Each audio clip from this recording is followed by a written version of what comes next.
I don't know, unconventional strategies being pulled up. Since as far as I know, we're gonna have a fearless draft for our series today. Yeah, Oh, beautiful point. Beautiful point. It is going to be a fearless best of three. So we're getting the full blown maximization of fearless. Well, not best of five. That would really maximize it. But best of three fearless, right? We can expect the craziest of picks, especially if we make it to game 3. And I'm looking that is forward to that. true. For those that are not familiar with League of Legends and the whole drafting thing, people who are maybe just watching to support their orgs, right, or the departments. The fearless is basically once a champion is picked, you cannot play it for the rest of the series. And by the way, speaking of department side, would you like to introduce the 2 grand finalists we have for the League of Legends Grand Finals? All right. So for our grand finals today, we have on the left side the COCS, which is the ADNO's College of Computer Studies League team.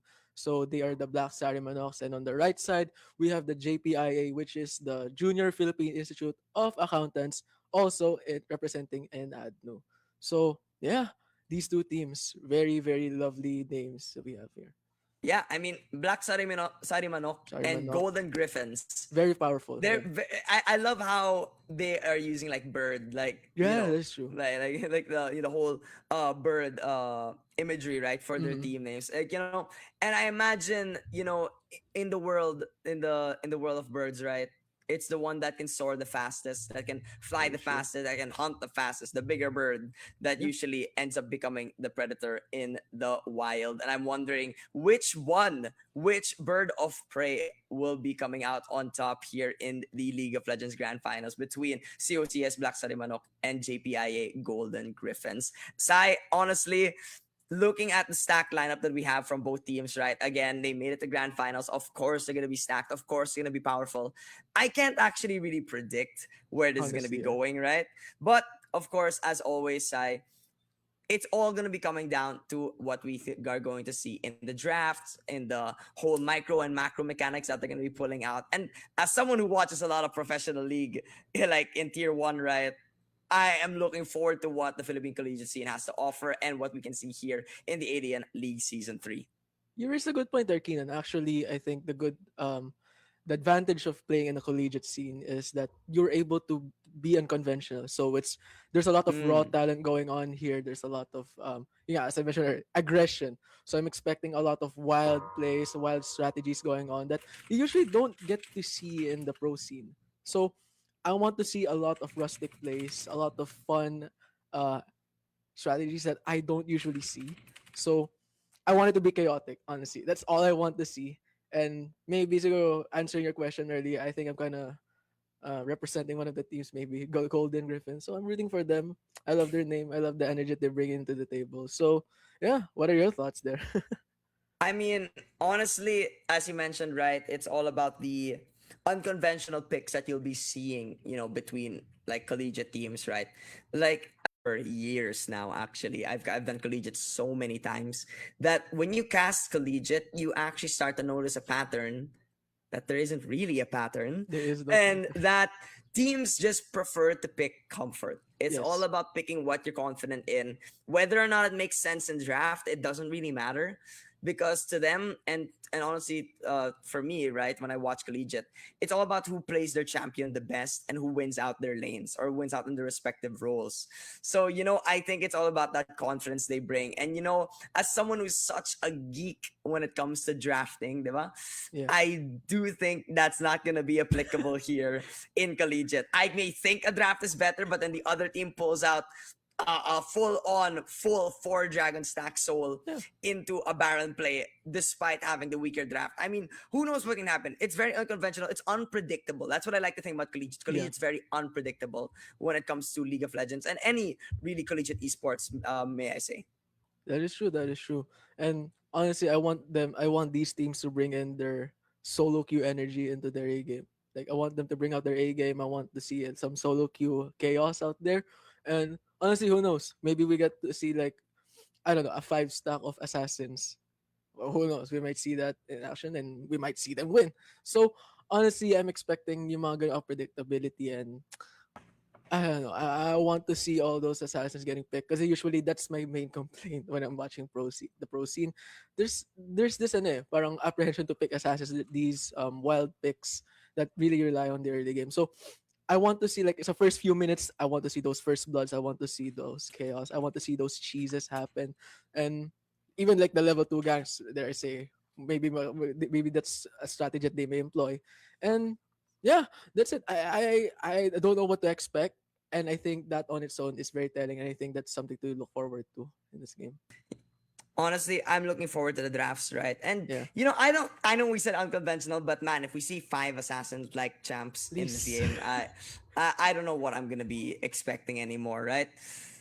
But I will say, these players, and again, I think I do recognize some of these names. I think to a degree, I'm gonna be expecting some meta picks, at least from Meta a picks. majority of players. Yeah. I may add. However, if if we make it to game number three, that's where I think things will shift away from meta, of course. But who's to say we might just see a really weird mid pick right out of nowhere, right? We might see a Pike mid for all we know. Oh I yeah. don't know. I love to see it. What else, right? A Zac jungle. I don't know. We can just see crazy picks. Hey, I've seen set top in the LCP. If the Oh LCP can play it out, a set top, I can definitely see some unconventional picks here in the collegiate as well, right? So yeah.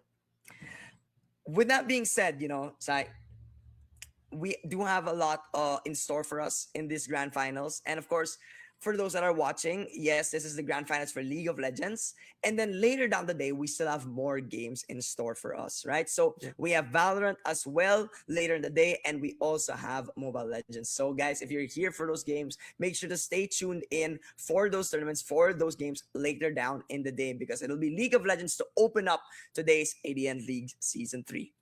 Yeah, and with the league opening up these games, honestly, the chaos, the shall begin.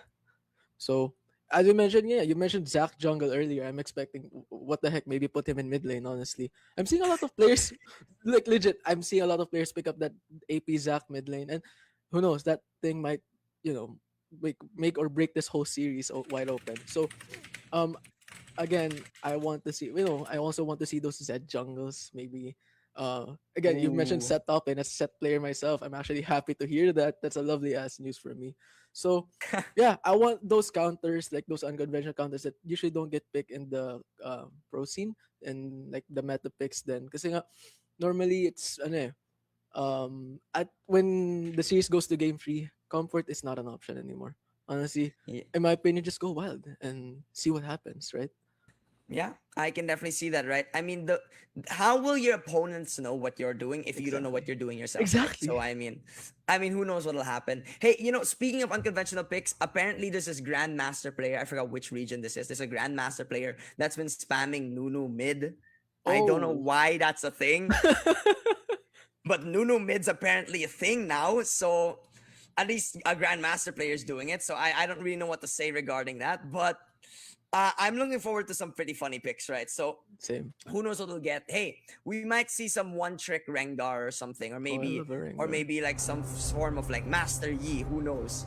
But honestly, I'm looking forward to this as we head on over into the drafting. Finally, we have the lobby set up. It's gonna be COCS Black Cinnamon versus JPIA Golden Griffins, and already straight off the bat, double jungle bans here, Sai, with the Lilia and Diego being banned out. Really, really good stuff over here. So maybe the Seems both you left teams your are looking brave to ban. pants at Oh, home. they are actually Want me banning to the wait while you Poppy. go So get them? maybe the Black Ceremonials are looking for some engaged drafts here. So Poppy, as we all know, has that dash deny. So maybe they're going to have these aggressive picks early on. And Golden Griffins trying to think of a second man. What will they ban out? I smell. I The mean, Shyvana. honestly, yeah, Shyvana. I can imagine that. Recently reworked Shyvana, by the way. So, I am looking forward to seeing more Shyvanas in the game. But I think without any familiarity with how the new Shyvana works, or at least not comfortable with it. They don't want to risk it being picked out. Zoe ban is pretty interesting, so we might be seeing some immobile mid laners being picked out here. There's still Oriana that's still open, Rise that's still open, Syndra that's open, so a lot of potential mid laners that can be utilized with an engaged jungler that we can be coming out. So I imagine we might see a mid ban here coming out from JP anyway. And it is gonna be a roar ban. There's the mid ban. I You called called it. it. I still got the drafting mind. Let's go, And let's go. Aatrox on one. Ooh. What is... Interesting. They're trying to look for an Aatrox pick here. So, yeah, a really good pick, but I think they're kind of opening him up to a counter here, no? Don't you think? This is a flex though.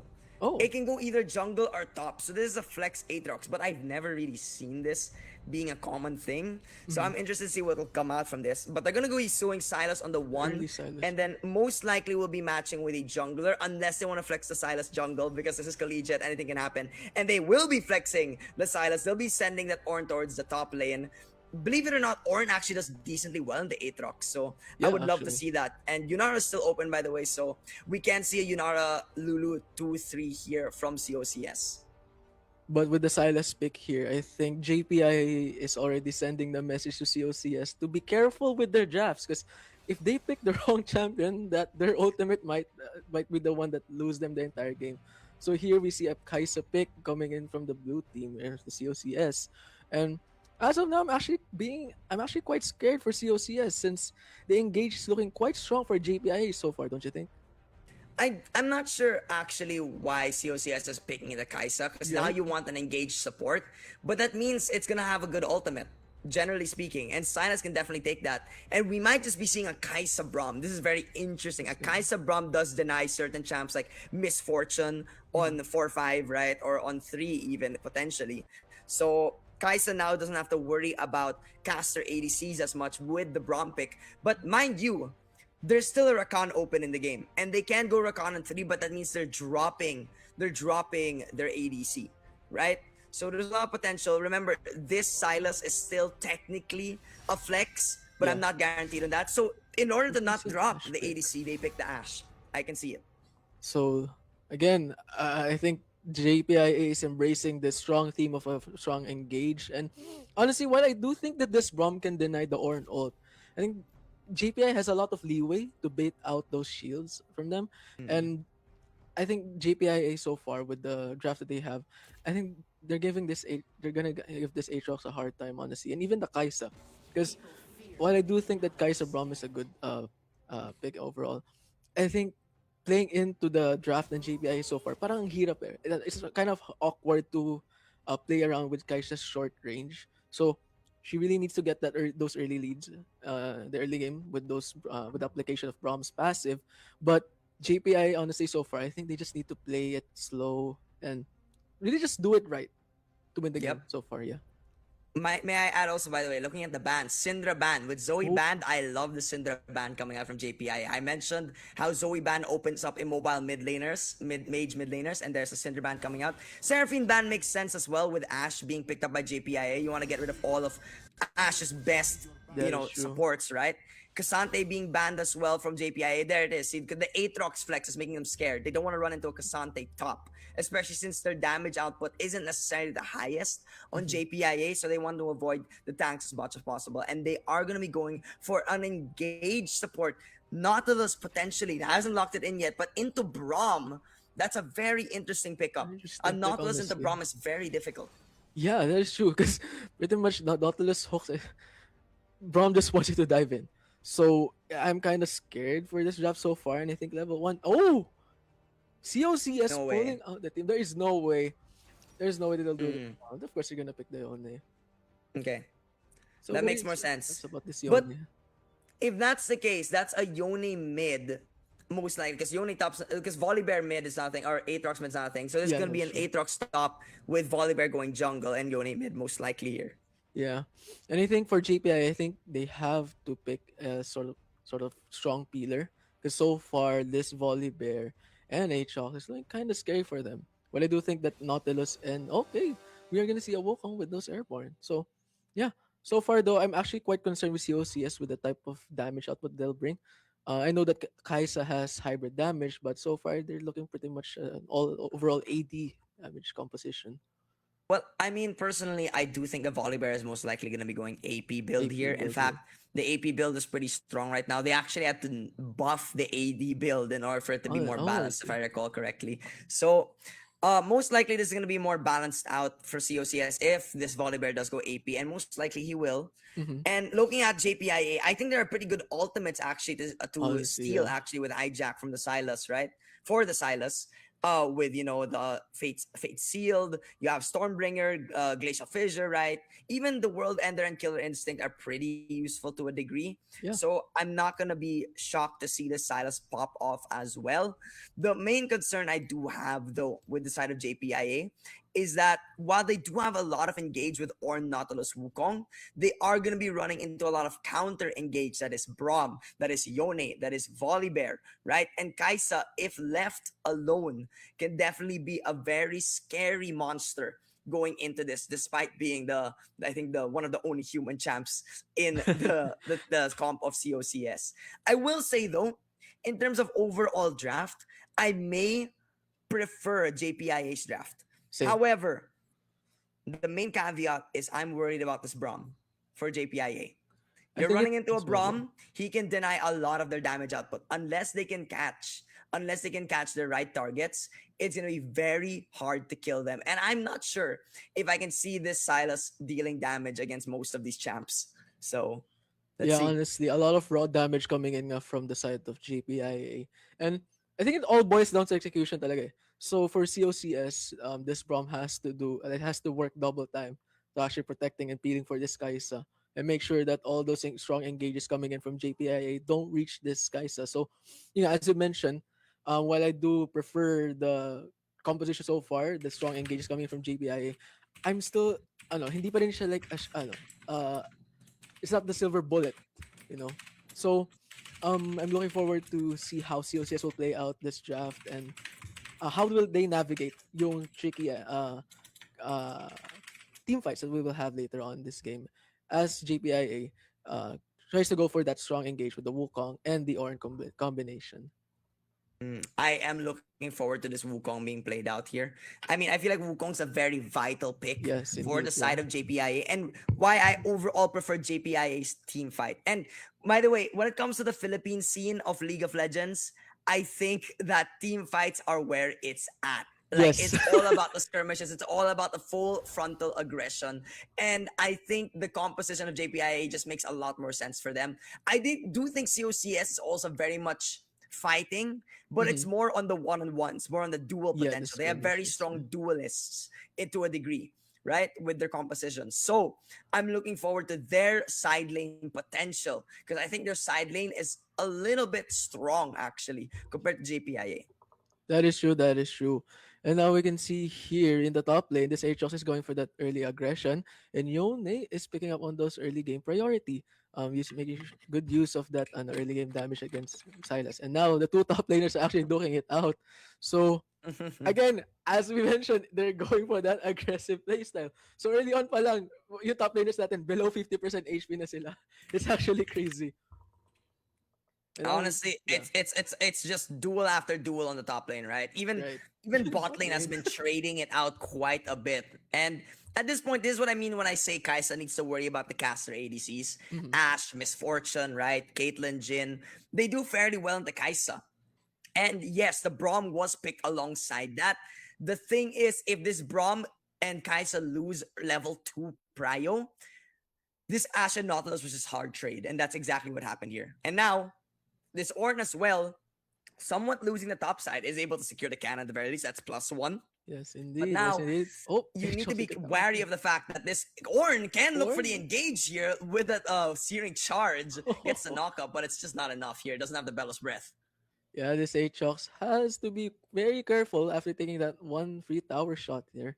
And now we are seeing that the junglers are actually pivoting towards the bot lane as they're maybe trying to look for a gank or maybe an early scuttle fight. And this Aatrox, I think he's looking to back now. Here in mid lane, Silas getting those pretty good chunks, but he's actually going to fight back and dive into this Yone. But Yone having this Q3 charge, and now we're moving back to now. What will happen in ideas of mid lane? Honestly, I who do you think mean, is favored here? Is it the Silas or the Yone? Oh, Silas I goes in personally with the think it's a fight here. Yone. Yone getting the shield up here, he pops it, and then Yone flashes in, pops it, and gets the first blood. But here in the top in the end, Aatrox pops the ignite on Ornn, and Stacking Ornn flashes minions. away, and then Nautilus going for the hook over here. A lot of action going on, honestly, Keelan. I don't know, I can't keep up. I mean, it's a lot of work going in on all lanes, right? At this point, both top laners are going to be backing. Personally, I prefer the Yone matchup into the sides. And speaking of the Yone, he's actually getting dove on by the Wukong here. Needs to be a bit He is careful. stuck. Gets a little bit chunked, actually. Oh, Gets the Q3 out, but it's going to be the oh, charge on forward. Elu able to find the kill onto Miracle. And with that, it's a 1-for-1. However, remember, first blood was for the Yone, but his wave state is in such a bad position. Going back, by the way, to your question, I prefer the Yone in this matchup. He has a bit more sustain than Silas, and I feel like he just outduels Silas early on. Silas needs a lot of gold to scale, while Yone just needs a little bit of attack speed in the early game to that is actually true. duel out early, right? So pretty beneficial for him. And now, unfortunately, even though Silas got the kill on the Yone earlier, I think it's quite awkward for them since he has the Wukong got the kill, but Silas has to back right now since he is actually chipped out of health. And as you mentioned, siya yung lugi sa matchup na to. And now we see here in the bot lane, our two bot laners are backing and looking for laners from COCS are looking to get back that priority that they've lost early on. Oh, but top At lane this point, though, with dueling out oh there, some skirmishes here. And Aatrox dealing a good amount of damage here. Ornn is now in a sort of a tricky spot. Will he be able to walk out? But no Aatrox, I flash. think he's looking for the skill. But oh, unfortunately, that is not quite enough, and Ornn will be able to escape and look for the recall. I mean, at this point, TPs are down right now. The TP is down technically for Yeah. this Ornn for the Ornn, and now it's gonna be a bit difficult for him to actually play back into the lane. He's actually losing this matchup pretty hard. The thing about the Ornn Aatrox matchup is Aatrox does win a bit early. Oh, but the Nautilus holding Oh, onto this bush gets the hook. It will just be a slight engage, but remember, Yone's level 6 already has the fate sealed. Silas going on forward oh, as well, but there's gonna be the rope coming in from the Braum as well. Re-engage on oh, forward with the another Q3 into fate the fate seal. sealed onto 2. Miracle That is finds divine crazy. wings. The Silas goes down. It's the support roams from both ends, finding that mid engage, that mid coverage. And now this Yone is starting to pop off more and more. Yone with gold early is dangerous. JPIA disrespecting the power of Yone and Braum. Honestly, I thought that hook was kind of a misfire. Honestly, I think it was quite unnecessary to try and chip out those HP from Yone. So again, it's quite weird to see that happen. But now, Wukong is trying to attempt to go for a Oh, steal here, jumping in, but he's gets actually it. gonna get it. Gets the steal, and he's gonna go jump in with a clone. Will he be able to get out? But no, unfortunately, Yone is already there to execute him. Wow, that was one kill, but straight next was steal. I mean, at the end of the day, first Drake isn't as important. However, Ocean Drake, first dragon being Ocean Drake or Ocean Dragon is actually very beneficial. Helps a lot in the laning phase.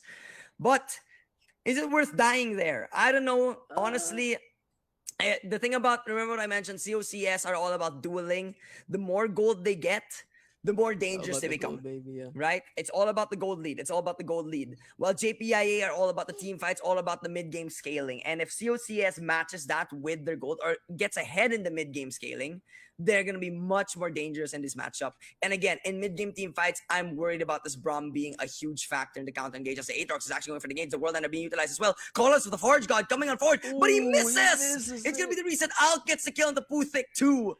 And with that, it's going to be a solo bowl on the top side and Scuttle for the Volibear as well. It is actually looking quite scary right now for JPIA, as this Yone is actually near into finishing that board early on. Like before 8 minutes, he only needs a few more gold to get that completed item, and he's looking scary right now. So you skirmishes right now. Oh, but okay, we're gonna look into top lane right now. Aatrox trying to fight for his life, but Wukong will get that kill onto GTL. So again, back to my point earlier. Yone is looking quite scary right now. So far, most of the kills are on him. So with the gold lead looking like this right now, so I don't know what to expect. So maybe in those early skirmishes, and now he's gonna pick up those good old plates. I'm scared for this Silas, honestly, sitting with one boots and a fiendish Condex. I mean, this Silas is kind of just getting outscaled at the moment. Already Yes, that three is true. components now done for the Bork on the Oni on Miracle, right? And now It's 4-2. I mean, early Drakes for JPIA are good, right? But now Grubs are going to be taken, though I do believe Grubs are no longer as high prio nowadays due to Yes. the crystalline overgrowth being a huge factor of the new season, right? On pushes. So playing for Grubs is useful, don't get me wrong, but I do think at this point in time, it's all about the Drake stacking, the Dragon stacking, and I do think with the first Drake going on to the side of JPIA, oh, flash away Ooh. from the Kaisei. Desecrate needs to play carefully here. Does get the Void Seeker onto the cannon, but now he may have to drop this wave in fear of getting dove as the Yone finding out the Silas down towards mid. It's just this damage output is just too high already. The Silas cannot duel this out in the mid lane. It's looking quite scary again for this Silas right now. So I think after this, I think this Yon is just looking to make a crash and do a recall and get that seal as a first item. Yeah. So I think right now the two teams are waiting for the next dragon. So again, looking for Pride here. Aatrox just shipping out this Orn. Orn just struggling to find some CS. And as well as that's the same narrative here then for Silas, struggling to look for CS, getting chipped out some HP. And he's going to look for that recall and give up some prio. But I think it's kind of looking quite risky for him to stay here with no mana. And this Yone is looking quite confident with the, with the lead that he has going on.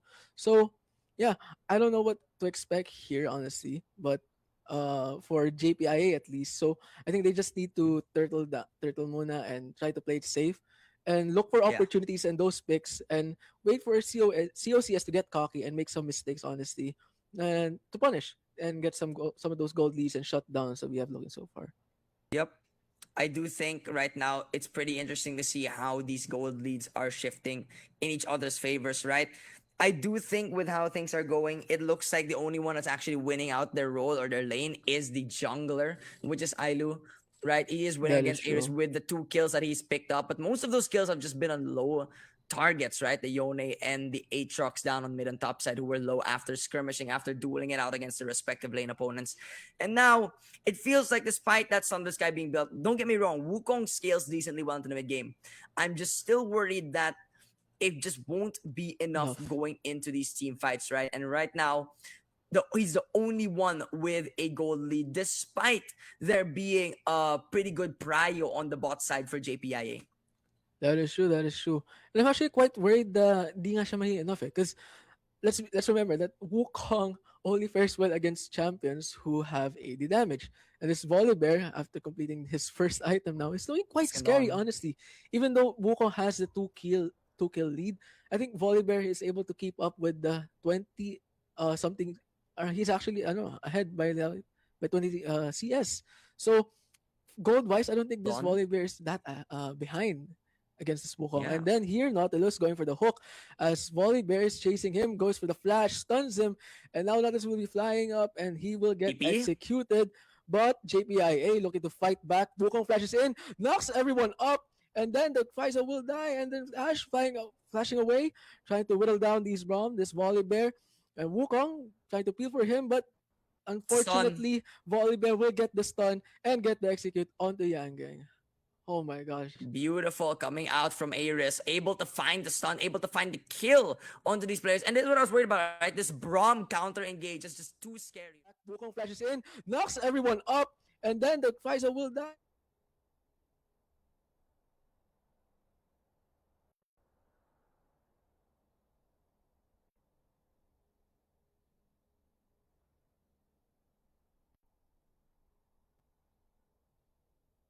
He's all About about the Roy. ice, right? But and Roy Mustang's all about the fire. But now Drake will be going to the side of COCS. It's a Mountain Drake, and it's gonna be a Hextech Soul, Ooh. by the way. So this will be interesting. That's actually Miracle trying Ooh. to go for an invade down onto Ailu. Ailu needs to be careful here. A lot of Wow. damage being chunked out onto him, but he doesn't have the Fate Seal just yet, so it won't be enough. But it's gonna be Divine Wing going back on forward, but it's a 2-level lead. Silence steals the Fate Seal. However, the Call of the Forge is coming in as well. Silence falling down on the low HP. However, the Yone is getting knocked up by 2. It's gonna be a shutdown.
si Aatrox with the 1.6k gold lead.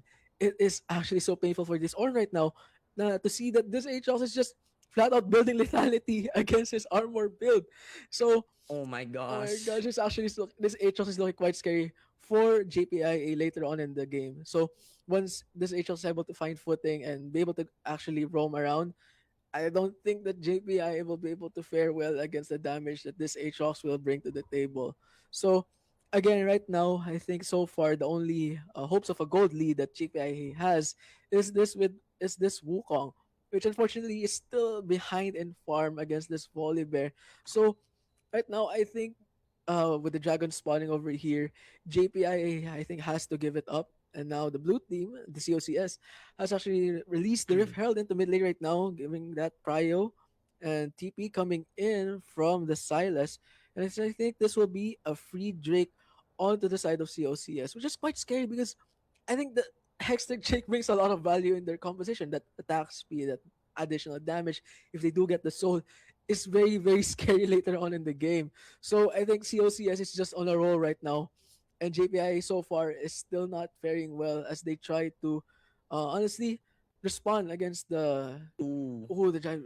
Okay, wait. So Yone going in for the dive here, fate sealed, but it's a unfortunately dive. Volibear will be here to cut off the route ni Silas.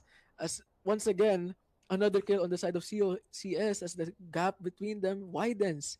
So it's really, really looking scary right now for GPIA, and I don't know where they will still be able to find those leads.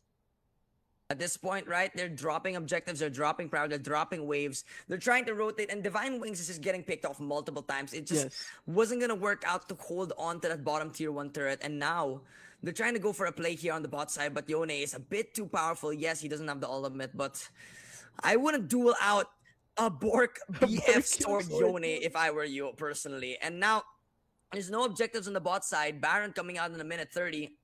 I do think top side is where the play is going to be. And with a Yone Kaisa and even a Volibear, I would say their Baron take is pretty fast. So if Yes. they can play for this top and mid side prio once again and put some pressure on the bot side, I can definitely see a play being made towards this Baron pit. But of course, I don't know if JPI can test this. That is true. That is true. As we see right now, this bot lane duo from COCS just taking those free waves, and now they're looking for some control in the top side. As they're actually looking for that preparation in the Baron, which will spawn in about 45 seconds. So, looking quite scary right now for GPI, honestly, as this Yone is now playing for the top side, looking for that push, looking for that priority, and the two top laners in the bot lane. As we can actually see that this Aatrox, I actually want to bring the attention to items, yeah, has that spell shield coming up. So I think this Mm. Aatrox is quite looking quite confident right now, even though sabihin natin na Ornn has the items. And now, okay, we're actually going to see some action happening in the top side as the support, Nautilus getting picked out before this Baron pick. And then, oh, Silas looking for the abduct here, lands it, but I don't Stormbringer. think that's the abduct that he's looking for as he gets picked off once again. And COCS is looking to take the top turret. Oh, dear, oh, God. It's just not looking good for the side of JPIA. They're just completely losing out, getting picked off in each angle, right? And the thing is, they're not being covered in their respective lanes. At this point, strong side isn't even strong side for JPIA. They're unable to play for prio for the objective, and now it's going to be tier 2 turret on top and most likely going to be some form of Baron contest here. But of course, they are going to be resetting, probably going to be buying some items here with the gold they received on the top lane. And now Skies is going to continue to push on forward in mid, already having 2 items up. However, it will be the gang onto Alk here. 3-man Oh, dive onto the Aatrox will, and is going to be oh, utilized. He's going to be the lethality build, mind you. So he but doesn't he have a lot of lives tankiness on. available as a bruiser, but now he's going to try and get the kill. But no, Ailu will find the kill onto Alk, and the Aatrox does go down. And with that being said, they lose on their weak side for the side of COCS. But JPIA, that may not be enough yet to contest this Drake, as the Aatrox will be back in time for this Hex Tech. That is true, though. So I think did overstep his boundaries over there, but I do think that it's again, as you mentioned, it's still not yet quite enough. As the only kills that we have right now for GPI so far that is significant is for Ailu, who has the Black Lever and the Divine Sunder finish here.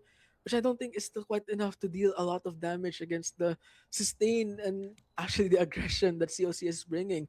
So again, COCS faring well despite having some kerfuffles going on right over there. So I think it's still not quite enough, and they're still in the driver's seat pretty much in this entire game. And I think JPI is still quite scrambling as of now in the map. So I don't know. They look kind of scattered right now as they try to look for those resources, those opportunities to get some gold. Since honestly, COCS, as we can see in the map right now, it's just all over their face. And now the JPIA, I mean COCS, looking for some control Noticed. here in the bot lane as we see that the Drake is spawning in 30 seconds. First, they're going to look for those recall. The supports are going to look for recalls to refresh on some wards here. And yeah, I think that we are going to see a dragon fight in a few Yeah, seconds, but I am not most very likely. confident for JPIA, even though this is the only option that they have. They have no option but to fight for this Drake, because if they don't, it's game over for them. Yeah, it's going to be soul point for the side of COCS as actually not rough is going to be caught out on the bot side trying to ward out. Oh, However, the that Yone is and the Volibear are diving on careful. forward. The Stormbringer was committed. Wukong playing inside the bush. The Ash is already starting to move forward. Volibear taunting on them Oh actually. dear. Clone backwards from Ailu, and it looks like they're going to be having to give up this Hextech Drake. It's going to be soul point now for the side of COCS as Alk continues to pressure out the top side onto the tier 3. They may look for this dive. The Orn Puthic moving on forward. It's gonna be Alk. Gonna try and back away. Spell Oh, shield gonna be broken. Call to Fortune comes out as well as the enchanted crystal arrow. It will be a kill onto the top laner, but that's your weak side. The Aatrox does not mind dying here, as now soul point for the side of COCS 12-7. It's a 10k gold lead here, Sai. it is a massacre. Pick after pick coming in from the side of COCS. And honestly, they're already at the point wherein they don't mind giving away some kills, some shutdowns. So as you mentioned, Aatrox doesn't mind getting killed because you know now COCS is still in the driver's seat as they are now taking this soul point, and they're actually kind of maybe looking right now and to get that Baron. And Yone again all over their face. He's just walking up in the jungle. Again, he's soul unbound here, Confidence. scrapping with this Orn, this Nautilus. He is unafraid. And oh my dear, Orn missing that knock up onto him. But and then here, Yone getting chipped out. I think he should still be quite careful despite the lead that he has. But honestly, it's still looking quite scary for GPIA. And right now, COCS is trying to look for control here as they are aiming to get this Baron. But honestly, I think there's no bouncing back anymore for here, but for GPIA. But GPIA trying to fight back here as they TP right back in. And now here, oh, Fate Seal coming in from Yone as Kaisa goes in for the ultimate, and now she's whittling down this Nautilus, dealing a lot of damage as oh my gosh, COCS is just going for murder here sa ating JPIA. And now Wukong trying to look for some revenge kills over here, but unfortunately Kaisa has the hourglass golden status effect. And now he will die, he will fall, and to no avail, JPIA unfortunately cannot defend against COCS. I mean, at this point, even the Ash is just getting dove underneath her tier 3 at that Oh, point. I don't think you can really do anything as this Aatrox Alk absolutely destroying on the bottom lane. And now that, remind you, that's weak side. Yet he's doing a stellar job here as all 3 inhibitor turrets are going to be going down. In fact, the top inhibitor was taken down as well. As the respawn timers are quite long for the side of JPIA, they can look to dive this onto the Nexus turrets as it's only going to be Not Rough and Puthic 2 here covering. But I think they're going to be playing it safe. They're going to be playing it well. Probably just going to be going for 2 inhibitors, as of course Miracle has to back away, does not want to get caught by the dredge line. But at this point, it's going to be a lot of damage done to the side of JPIA. 15k gold lead for the side of COCS. it is looking quite big right now for COCS. And this Yone is so scary. As he's actually looking to buy his look for a death stance. So here he has actually the IE purchase, and the side of JPIA.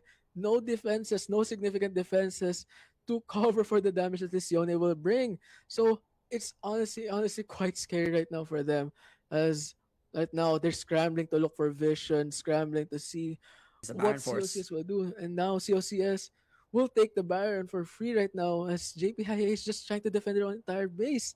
And now we can see in the map, I think they're trying to posture for a possible punish on the Aatrox over here. But COCS will take the free Baron and look to end this snowball of a game. Yeah, I mean, at this point, it's going to be difficult right now for the side of JPIA with two inhibitors down and with the Baron buff. It's going to be almost impossible to clear out these Mega Minions, these Super Minions, right? And now they are going to be posturing for this top side push. They do have the Aatrox TPing back onto the bot lane to play for that bottom inhibitor. If they can take three inhibitors, it should be over. So Yoni's going for the Q3 action to the Wukong. Ooh. Will be backing away. Doesn't want to stay for too long. But now, the Silas, looking for the hijack, Oh, is he able to gets get the the Glacial Fissure, rumble. does get tagged by that Q, the Frostbite from Braum, but now it's going to be pushed on to Will the it be Nexus enough turrets, though? a push down towards the dive potentially here as the Nexus turrets are falling. They're looking for something as the Volibear is just dancing on them. Yone going on the side once again, Orn whacking away with the Searing Charge, but these turrets are getting whittled down by the cannons coming on forward as well. Orn trying to back away with the Bellow's Breath, trying to push the cannons further back. As one Nexus turret goes down, Yone with the Q3 going for the Fate Seal on the two, finds and Ooh. engaged, the insect on forward, Braum the Silas with the Glacial Fissure is not enough, World Ender coming on forward by Alt as well, Kaiser with the Killer Instinct looking for the back line, it Ash will trying be to deal some each player falling damage. down on But JPIA they as it's won't. all down to Divine Wings and the Ash, as it's gonna be the Nexus to fall next, Divine Wings dies, double kill for Alk, and now the Nexus falls, game 1 goes to COCS. Absolute domination from the side of COCS. Oh dear, what a series actually. So we can see actually the slow ramp up from like the few first bloods, the few skirmish wins into that bloodbath of an end. Oh dear. What a game. What a game one. Oh, what a first game, man. I mean, I can't really say anything regarding that. That was just a beautiful way to close out the first game. Very painful to say, but I will say that was a stomp coming out from Stop. COCS. They absolutely dominated JPIA, and that is going to be the Black Side of Manok on top here for game number 1. Of course, this is a best of 3 series here, Sai. So, game number 1 doesn't always mean anything here. It's all about finishing off the series. Heck, game number 2 can be the complete opposite. But if game number 1 was any indicator of how the series will go, I wouldn't be surprised if this is a 2-0. Honestly, JPI has to bounce back because that game one was quite not it. I think they weren't able to find the footing that they were looking for, especially with the strong draft that they already had. First of all, but I think again in terms of execution, unfortunately, COCS had the upper hand as the Silas was able to find those skills, was able to ramp up with with those gold leads and actually make good use of the early Bork buy and also early gold leads. And even the top lane, honestly, between the Aatrox and the Ornn, Aatrox was able to just honestly bully out the Ornn into like into oblivion as the resource gap grew more and more exponentially as time went on. So honestly, I'm looking forward to JPI bouncing back and look for those for another, I don't know, maybe revitalize their own strategies, look for another opportunity to fight back against the sheer domination that COCS brought with game one. Honestly, COCS, they just won out in every lane. Like, Yeah, even bot lane, when it looked like JPIA had some pressure, has some prio on that bot side, it didn't really matter because the Kai'Sa Braum could just farm on their turret. They could just stay and hold, freeze waves, and then re-push on forward for prio on Drake spawn. And despite the Wukong, despite Ailu getting picks on those low HP targets, it's not enough to turn the game around. It's not enough to carry the game. Wukong scales decently, but it's just not enough to carry the rest of the team in that regard. And at that point, it was just COCS stomping out the competition in game number 1 here in the League of Legends Grand Finals, mind you. So these are the best of the best, but man, it's a stark difference here in game number 1. There, I say. yeah, a stark difference indeed. As we see this Wukong, despite getting those kills, isn't actually able to fare well against the AP Volibear since the Volibear was just dancing around and farming peacefully. And honestly, in the end, that it is a tragedy to see the sacrifice that Wukong made early on as he tried to go for the steal, and it didn't really translate well for the lead ng JPIA. So honestly, I was I'm glad that I'm able to see glimpses of JPI being able to fight back sa series na ito. But I want to see more of like a more proper execution, a more coordinated play, because they already had it. The ball was in them, and I think they kind of dropped the ball when the execution was not quite there in the early game, especially with the COCS side being able to recognize their strong leads, the strong power early on, and making good use of that to make sure that they are able to nullify the power that JPI has later on in the game. Yeah, I think honestly, COCS just stomping out game number one and controlling the map, controlling their lanes, winning out their lanes, it felt like a skill diff at that point, right? And despite there being a decently strong team fight composition on the side of JPIA, you need to win out your lanes first. And they did not draft for that. And that was just the difficulty there. But as always, side, that was game number one, right? Game number one doesn't mean everything. And now, with that being said, I'm sure JPIA are going to be reconsidering the draft, reconsidering their options here going into game number two. But with that being said, before we head on over to game number two, we are going to be going into a quick little break. Make sure to stay tuned, guys. We'll be right back in just a bit.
Hello and welcome back, everyone, to the ADN League Season 3 League of Legends Grand Finals. Once again, it's your shoutcaster for the morning, Abyss, and joined with me is the one and only Sai to co-cast with me, and we are here back for game number 2 between COCS versus JPA, and I'm looking forward to this game number 2 here, because Sai, I gotta say, game number 1 was quite the stomp.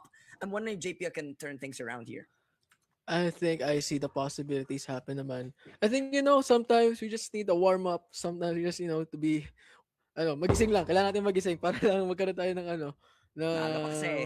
yeah, right? So, we're quite musty in the morning. It's actually quite early for some league games. But, you know what?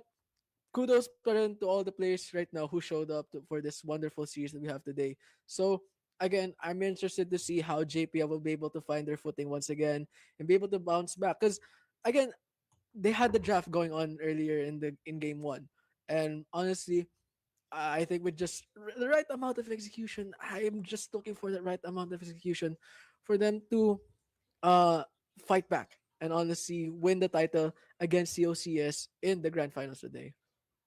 By the way, speaking of winning the grand title, I believe I'm not sure. I've been keeping track of the chat here on Facebook. Actually, I'm watching the stream. Believe it or not, on the side, and ano to? I believe. This is a potential three-peat for Repeat indeed, COCS. yeah. Potentially a three-peat for COCS. So, if I'm like understanding the gist of how the chat's going, so I do think if COCS can clean this out 2-0 or even 2-1, if game 2 goes to the side of JPA, if COCS can get the series, that there's gonna be a three-peat, a legendary three-peat for the side of COCS. They're gonna be pulling a T1 in other words, Teal. basically. So honestly, I'm looking forward to how this game number 2 goes, because as you mentioned, JPA, they need to turn things around here. It did look like quite a bit of a stomp, but I do think there were some shining moments that they had, especially on their jungler that was Ailu on the Wukong, who is doing a stellar job on the roams, getting those picks off, finishing off the targets. The question is now, can they do so without getting traded out? I'm looking forward to this. This is Fearless Sai. There's no longer those champs from a while ago in game number 1. I would like to advocate for the side actually in JPS. So what I do think that COCS is on the road of like pulling a T1 over here with the repeat, and actually it's actually if I'm not if I'm incorrect, I think we're actually in the third season right now ng ating Dinaga League. So far, I think COCS is actually looking to be the favored winners of these series. But again, we've seen glimpses earlier. We've seen some shining moments. We've seen a stellar performance on the side of the jungle with those steals. Honestly, um, I like to see how JPL will be able to fare against since COCS, since it's still not it's still not set in stone. This series is just in game two, and with fearless draft being in place, I think JPL has the opportunity to pull out those maybe like an unconventional strategy, or maybe look for or pivot to more comfort picks that they can use against COCS to deny that repeat. I do think JPL, it's all about the drafting, right? They need the right picks, they need the right bans, I would say. And it felt like there was a lot of comfort on the picks on the side of COCS, right? So the fact that they banned out some interesting champs early on gives me the feeling that COCS has a lot more comfort picks that they haven't unleashed yet. And I feel like Black Sarimanok, I feel like they can definitely pull it off here if the bans don't go through in this game number 2. But of course, with that being said, with it being fearless, the game number 1 champs are now out of the picture. So there's a lot of openings now that are left for the side of JPR, right? With Yone gone, with Aatrox gone, I feel like there's gonna be some high prio on Galio as a counter pick later counter pick mid top flex into some of the AP top and mid laners right now, because with Yone and Aatrox gone, the only real AD mid laners that you may have left are maybe like Tristana, right? Or you can go like ADTF maybe, but there's like not a lot of options left remaining that are really meta per se, unless we get to see the assassin mid, right? Yeah, that way. Potentially. So who knows? Yeah, I mean, who knows? We might be able to see some Z mid lane action going on for this series. But yeah, honestly, with game one being finished immediately, 10 picks are already gone for this entire series. And honestly, aside from the strong AD champions with Aatrox and Yone being out of the whole series, we're actually are also seeing a lot of strong engagers as well as crowd control um tanks who are also banned out forever in this entire series, which are the Ornn, the Nautilus, the Braum, and even the Volibear. So again, I'm interested to see what kind of champions that these two teams will be pulling out, and maybe we can see some more of those enchanters. Since earlier, actually, we already saw the Seraphine Hover getting picked, as we're Seriously? now actually starting out Seriously? with the Lame. drafting of Game Two, with Syempre, from JPA me? banning first the Rakan and COCS banning the Lilia. I like the Rakan ban to a degree, right? With Nautilus out, you kind of are limited to the Rakan counter picks now. And of course, with the Viego ban, once again, similar bans, Lilia ban coming out as well. Cassiopeia ban kind of hints to me at a Rise pick potentially here. For the side of COCS. So Rise is open. I feel like Alistar's pretty good right now as well. We might see an Alistar Sivir potentially as well to counter out a potential Varus 1 pick for the side of JP. Who knows? Who knows? But with the Pantheon being banned out this time, I think there's some prio now on the Xin Chao or the Vi as well. Yes, and again, JP hovering a possible ban onto the I Shyvana. We're actually smell seeing a lot of jungle fear. champions being banned out. So honestly, with jungle champions being like very quite limited right now, I think we're going to see a lot more of those AD junglers getting picked. As you mentioned, you see there's the possibility of the Xin Zhao, maybe some Jarvans right there. And again, we're going to see yet another Zoe ban from the side of COCS. As right now, we'll see what is JP thinking for the first pick. I Ooh, mean, with some champs being out like Pantheon and Zoe, right? They can either first pick a Vi or possibly go for a mid laner like Rise, right? Like Rise, or maybe go for an I interesting Shen Shen. pick. This is something I did not expect. It could be a counter pick to a potential Ambessa 1-2 or a flex pick as well for support top lane as well. Right. And with Shen being picked right off the bat, I think JP is looking for those team-wide global plays as COCS picking that Rek'Sai and a Gragas, interestingly, which has actually two options to deny the taunt of this Shen. As actually, I'm still actually quite wondering what is the theme that JP is going for in their draft. Is I it right? do like the Gragas into the potential top Shen, right? Yeah. But can I be honest? Can I be completely honest? Rek'Sai Gragas. I mean, it looks like an obvious jungle top, but you know, Yeah. I don't know what these teams can like pull out, right? But it's gonna be a Xin Chao pick coming out for JPF potentially here. Uncertain for now until it gets locked in. But actually, no, I think it was locked in already. Sorry. Yeah. So they might pick a mid laner now at this point if they want to keep Shen Flex as a top support. They might just go for the mid laner now. Rise is still open, right?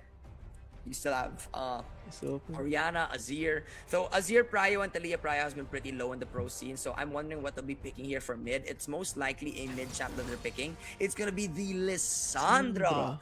So we're not gonna be seeing any LeBlancs here, if anything. JPL kind of doubling down with the strong engage theme. But I'm actually still quite concerned that COCS so far has already, with the Gragas pick, already has the denial for these two teams. As interestingly now though, I think JPL draft with more has to draft picks that are capable Azir. of dealing more damage, honestly. I don't think their DPS is quite enough yet as of now. So I am expecting a really strong AD carry or a hyper carry coming in from JPL right now. And COCS picking the Azir yet again, a possible denier of the engage or the dive comp that they have going on. Interesting.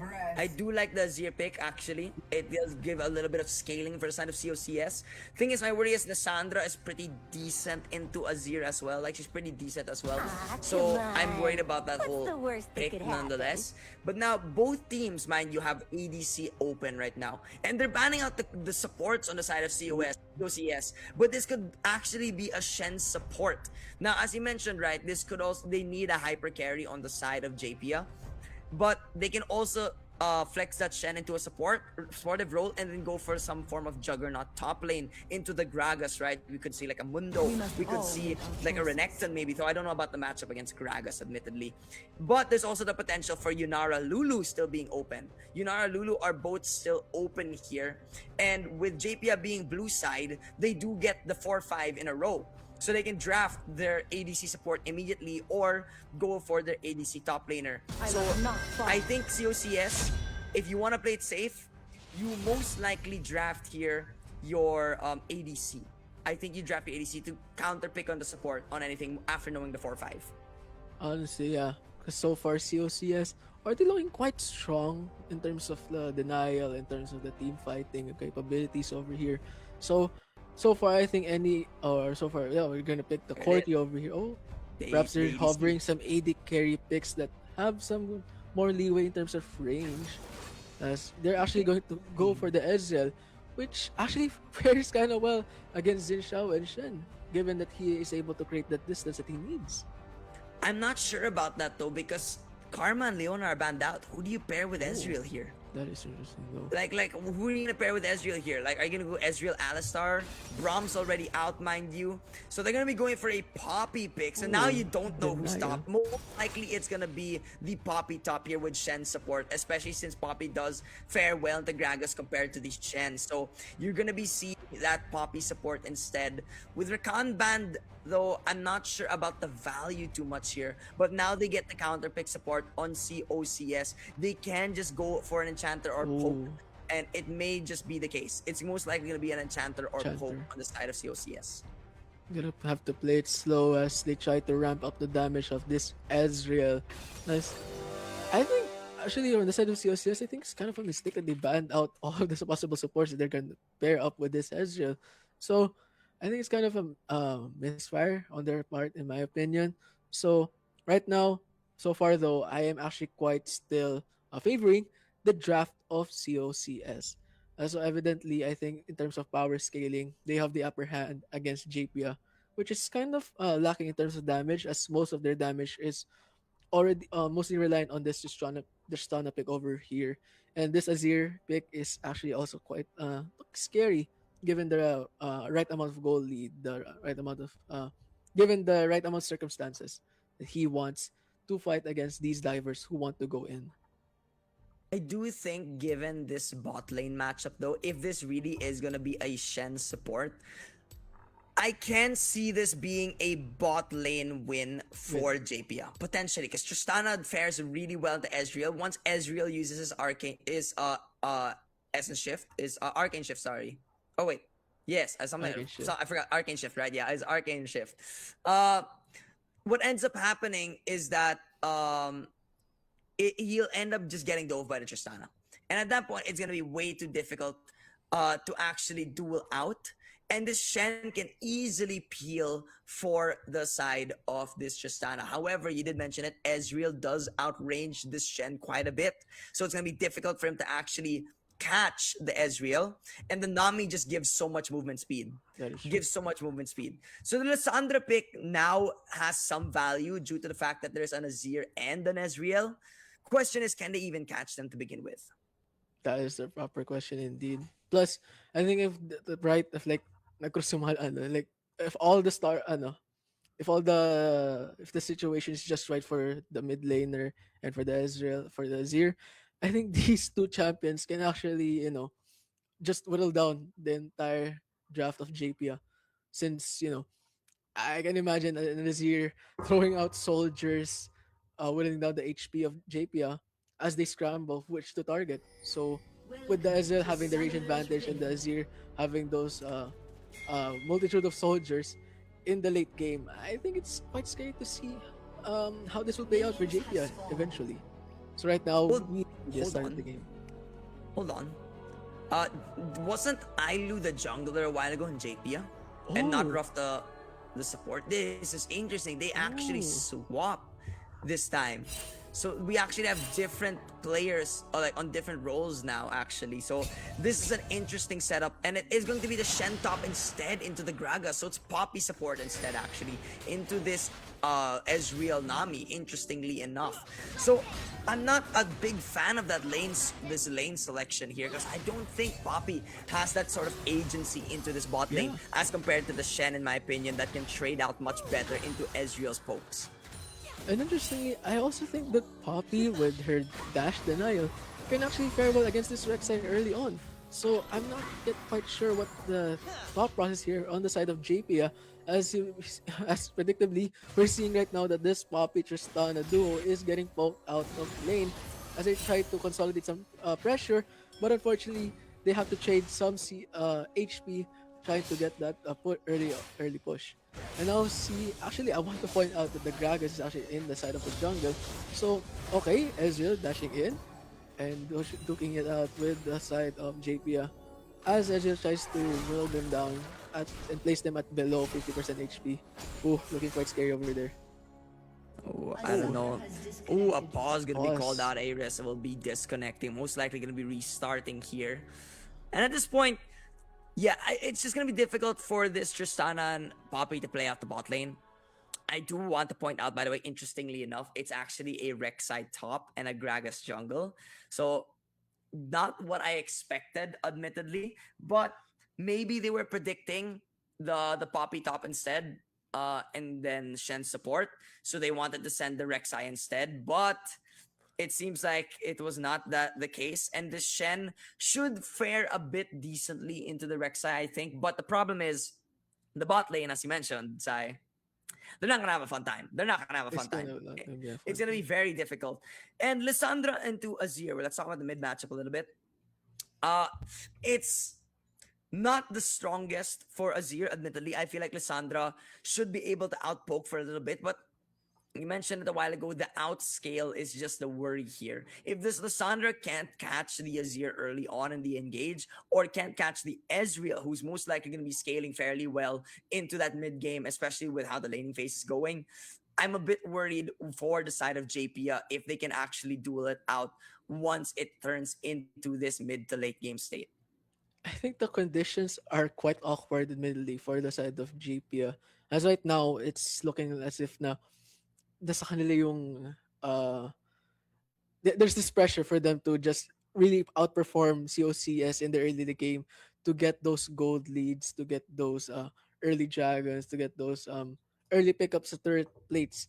And I'm actually quite scared how JP will be able to do this, considering that their bot lane has taken a bullet right on their knees. So I don't know. It's they're looking kind of stifled in the early game right now, and I'm interested to see how they'll be able to utilize their strong at least top side in making sure to at least have some form of leverage in trying to win this game against COCS. As right now, COCS is actually bullying the heck out of JPS bot lane.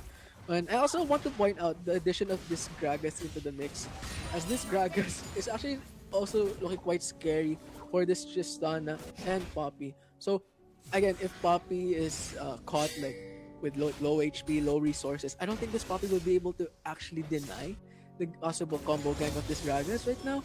As this Gragas, let's say later on, he has the ultimate. He might just be able to easily catch this Tristana off guard, and the Nami and Denzel with their damage output. I think they may just be able to finish them off easily. Honestly, it's scary.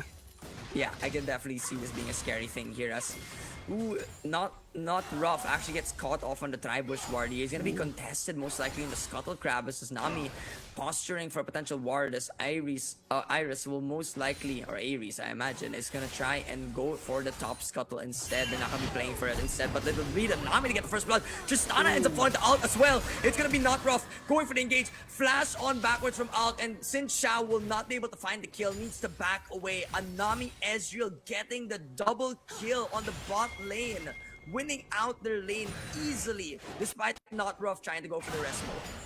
It was actually looking quite rough or not rough, ironically, over there.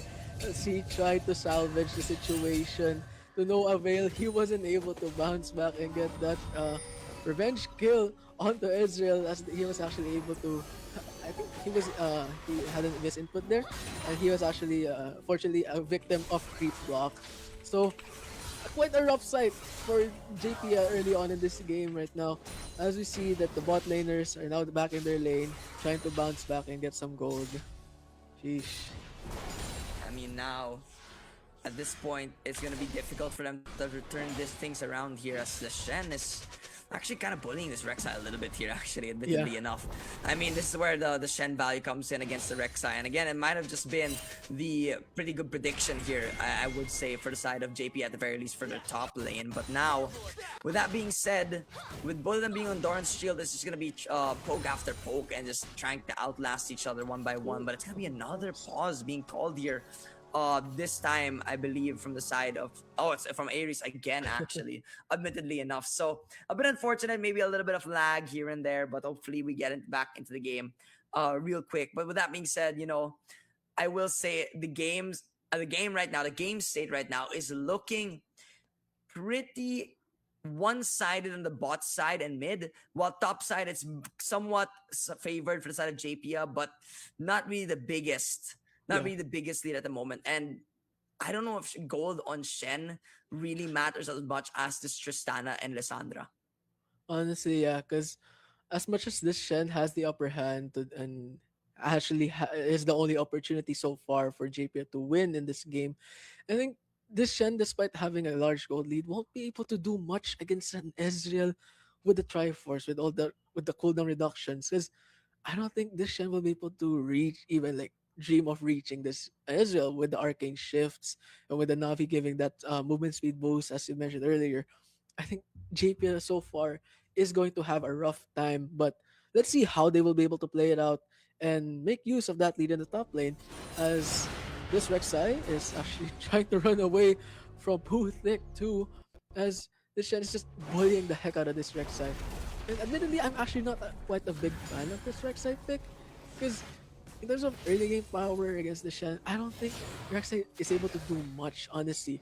And in this scenario, I don't think you should be giving Shen this much leverage in the early game, especially considering that with given enough priority, this Shen will be just, TPing everywhere, helping out his other teammates in the map.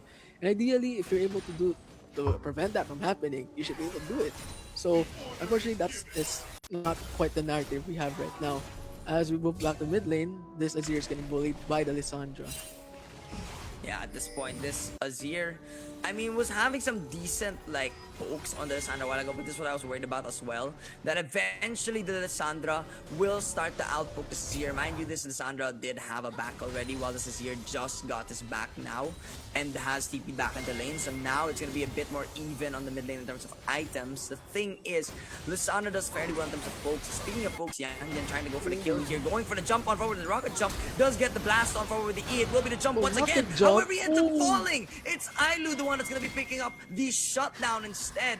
Goal on the Poppy, but this is not ideal for the side of JPA. The gold going to the Poppy is not what they wanted, as they needed that kill for Tristana, as Alk is going to be the one to pick up the double, or at least the second kill for him. A 1-for-1 that is still not yet quite there for JPA. It's quite sad to see that. Oh, actually, if you see right now, this Gragas. And it's unfortunate that Ailu is gonna get picked up by the jungle and the Nami on the side of COCS. But yeah, it's actually quite unfortunate, as you mentioned, Keenan. It's sad to see this Tristana struggle to find those skills, even though we already see Yang getting the double rocket jump early on, dealing that much amount of damage despite the odds not being in his favor. But it's a sad sight, honestly. And now we see COCS trying to get that free Drake as Miracle is going to pause right now for the assist. And I don't think JP will be able to pick this back up. But actually no. I think not Rough is trying to go for a contest here. Let's go in, but actually Oh will be able my to get the God. steal on it, as Iris will not be able to smite it at 30 HP. Miracle trying to push him away with his soldiers, but will be able to escape. Out actually has the bomb. Will that bomb be enough to kill him? And it will explode. But Oh my no, gosh. Nami will be able to actually have a clutch heal on them. As actually an interesting turn of events on the side of JPA. It's a rough choke on the side of CSCS. And hold on a second, Divine Wings. I don't think he had this ultimate available going into that Drake fight, so it was a bit unfortunate. If he had the ultimate, that should have been a kill most likely here for this mid laner. As Yangen actually gets a kill into alt on the bottom lane. He actually gets a kill with the Poppy there, and the Nami was just not enough. I think Alk overstayed his welcome after that whole skirmish on the bottom lane on the Drake pit, and now suddenly the gold lead is no longer at the 1k. It's just a short distance away from each other as Yangen just tries to shove out the wave. Yeah, again getting caught with the Nami bobble here as Roy Mustang going for a cheeky taunt over here. And actually, I want to point out, I think we might have placed COCS under a caster curse, Keenan. So, Maybe, maybe. it's quite unfortunate to see that I think the execution was not quite there. And JP, actually, kudos to them. They were able to punish COCS really hard for that misfire on the smite in the Drake. As right now, Kylo looking to contest here the Void Grubs. Smoothie and not rough trying to capture it. Kylo tries to go in. It doesn't lead, but GTI is straight in the fight. But GTI is trying to get it, but no. It will all be secured by Jin Chao. As right now, Miracle will be caught in here trying to use his soldiers to deal damage. Will be able to get some kills, but unfortunately, the side of JP is in favor of this whole outcome. Beautiful play coming out from Divine Wings and Not Rough, as well as Ailu actually. The whole respo that was on that top side Grubs fight was actually very much beneficial for the side of JP.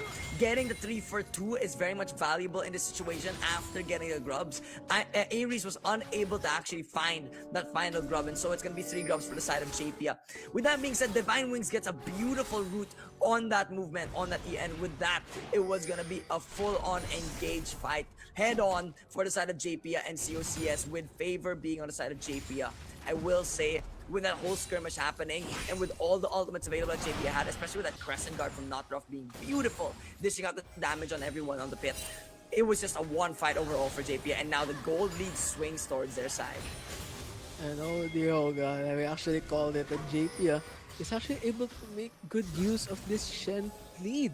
Interestingly, with this turn of events, I'm now interested to see how COCS will be able to find their footing once again, and maybe try to bounce back with the lead that they were going to start in the bot lane. As right now, Not Rough trying to catch Miracle over here, but unfortunately, he has his soldiers to help him escape.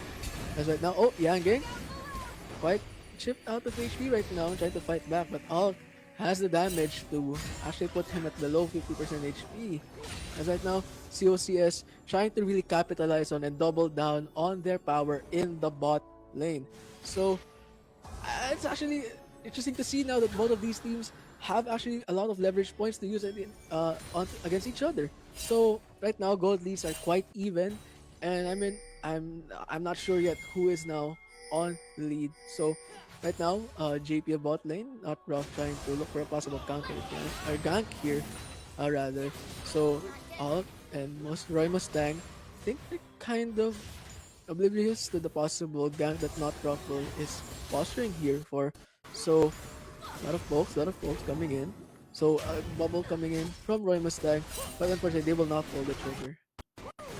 At this point, I don't think they want to actually go for the engage here. On either side, honestly, COCS not aware of where the enemy jungler is, and of course, with the ward being on the river, it's going to be difficult for Not Rough to actually engage on forward. But now, it should be a potential kill threat on mid lane, with Miracle still not having flash on mid, especially with the engage coming forward. Divine Wings gets the root of the Miracle. He needs to be careful because Ares is actually waiting for the play. Miracle has the Shuriken Shuffle available. Has the Emperor's Divide, but he just go for it. And with that, Divine Wings is going to be recalling here as Ares. They might try to contest his control, but Roy Mustang is also covering as well. It's going to be way too difficult. COCS looking quite uncoordinated with their plays. As GT Iris, again, quite late in the battle as his teammates are already pulling the trigger quite too early for him to not be able to respond immediately for the play. So I hope the COCS will be able to polish their own themselves and find their footing again as they try to look for those plays, those Shuriman shuffles. Right now, JP posturing around the Drake here as both teams are looking to get control of the pit. So right now, I think the control is in favor of COCS. They place the control ward over there. JPA has the control ward advantage though inside the pit. Because right now they're trying to make this dance happen. And okay, so not rough. Trying to deal some chip out here, trapping Iris from stepping forward. But Iris will be trying to start this Drake. Will JPA will actually posturing time. Okay, They're looking for the look for the contest here. So Yeah. Not rough. Trying to move on forward. This Drake going low on HP. He's gonna be the smite for Ares, but gonna be the engage on forward with the Cinch out. But there's Tidal Wave coming on forward. The Lissandra second there. Bomba from Ares getting a double kill. Lissandra with the ultimate able to get himself in the ice tomb. However, it's gonna be a jump on forward to Tristana. Free hitting on the three. Looking for another engage. Gets the kill. Has the rocket jump reset. Looking for a triple kill, but it'll back away over the wall. But the Mystic shot finds him. It's gonna be a 3-for-4 with Drake going to side of COCS. JPA actually showing up and trying to give some good punishes on the side of COCS over here. So actually, even though COCS ended up being on top of that entire fight, I think JPA was actually showing good promise over there as Yang Gang got 2 kills and was actually dancing around with the rocket jumps and even the actually massive ice tomb coming in from Divine Wings. We're actually seeing quite good performance here as JPA is not afraid to step up and try to fight back against the dominant power of COCS. At this point, Ailu trying to look for a gang out here on the backside. Does get the jump on forward, set bad presence. It does not work on the Essence shift, the Arcane shift, as now it's going to be killed for Yangen. There is the Tristana value on the Ezreal, able to catch the Ezreal after the Arcane shift. It's impossible to run away once the Tristana stops on top of US Miracle. Needs to be careful, doesn't have the flash fail, gets the root on forward, not rough. Doesn't land the wind, becomes lightning. However, Ares is going for the response. Does have the bomb available. It will land, but Divine Wings survives barely on any HP as the Scorch is not enough to get the kill. We are finally seeing some action over here, Keenan. Fight after fight, blood after blood. I am seeing a lot of kills coming up in this entire game. So I'm seeing a lot of competitiveness here. Finally coming out of both teams as Putik hit now trying to fight back against Kylo. Kylo trying to dance around, but unfortunately he's gonna have to face a 2v1. Tries to escape with the bars. Oh! Actually able to find 2 tunnels and consecutively be able to escape against the grasp of these 2 champions on the side of JPA. Oh my god, it's actually amazing. This series is going wild. It's actually beautiful so far how these 2 players trying to go for the gang on top side. And speaking of gang, Roy Mustang running on forward. Alt is low on HP, however, Yangen, I mean, it's a Nami. The Nami's not killing Tristana here, most likely. But with that being said, with movement shifting towards the bot side, that will be a Rift Herald for JPA. They can start to put pressure on the map. 2 minutes towards Infernal Drake. Mind you, Infernal Soul is pretty valuable on both sides here.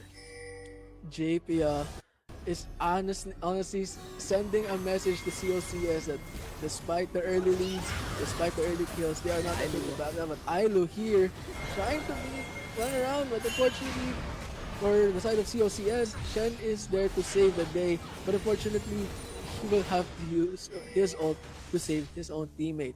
But again, GPA not afraid to fight back, take those risky fights and skirmishes to try and squeeze out some gold leads against the power of COCS. And I think this hold on, is side, hold on. TP on the flank, on top side. It's gonna be on the direct side. Kailua trying to get ganked on upon this. Ares gets killed. Ailu on the bot side. It will be the ultimate coming out from the direct side as well, looking for the kill, but it will be the turret shot finding it. Puthik 2 picks up the kill there. A beautiful TP flank coming out from the Shen. Rek'Sai, he once again overstepped his boundaries as he gets punished right here in the top lane. So a lot of chaos going on right now, but I don't think that the lead is quite yet in favor of COCS, honestly. As they try to make they're making some mistakes over here. And now JPA making good use of that Rift Herald to punish the kill on the side of COCS. But COCS, they're to say that we are not willing to give those gold for free.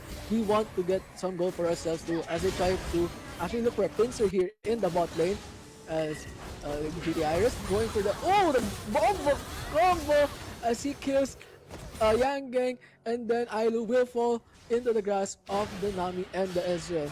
As oh my god, these two teams are not willing to back out. They're not willing to give the other team to put the other team rather in the driver's seat like in game one.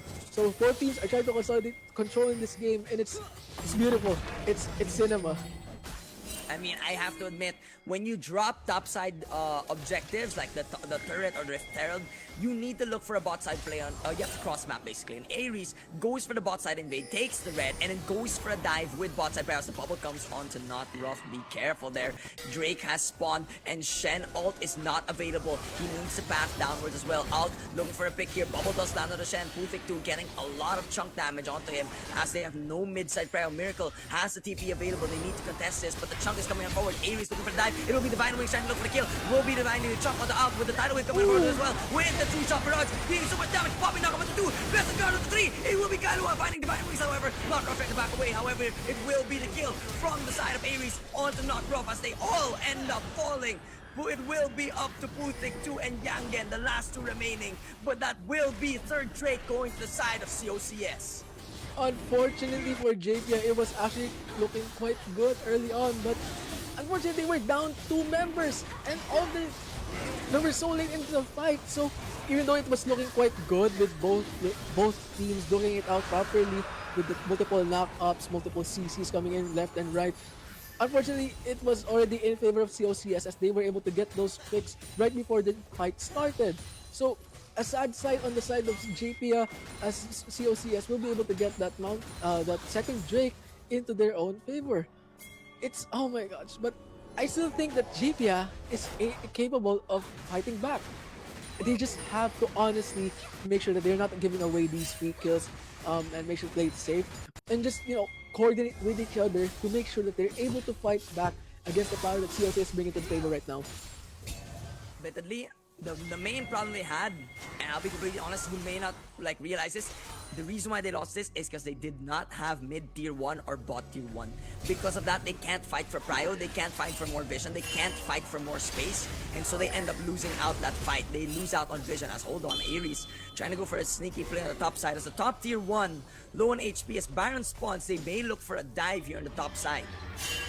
But now, Ares posturing around the Baron over here as I think both teams are actually trying to get an early control over here in top lane, but and then Puthic in the bot lane, let's focus here, look at him in the map, he's actually getting that cross map priority. But right now, Ailu walking right over here, he's gonna get pincered. Iris posturing. Oh, deals a lot of damage with that explosive keg.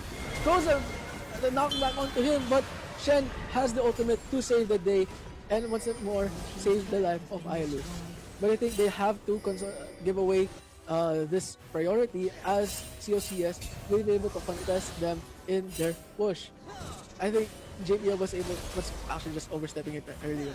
But Ailu, not yet prepared to recall over here. A little bit ballsy coming out from Ailu, just trying to stay here. But look at these mystic shots landing.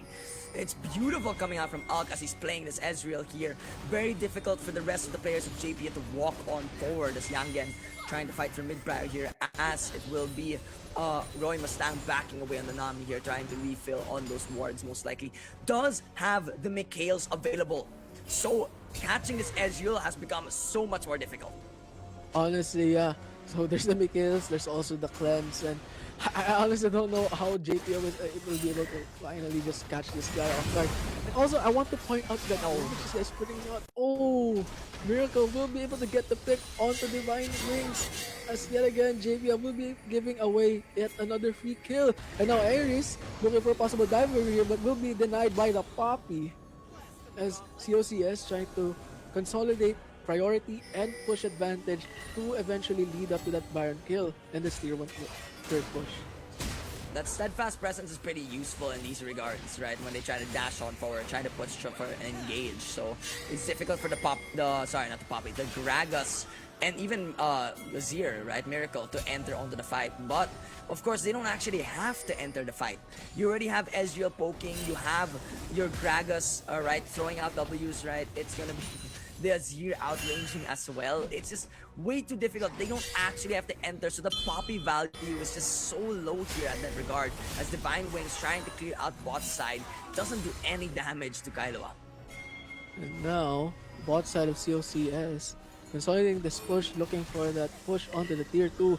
As Ares is just roaming around the bot side jungle of JBA. He's right all over the faces right now.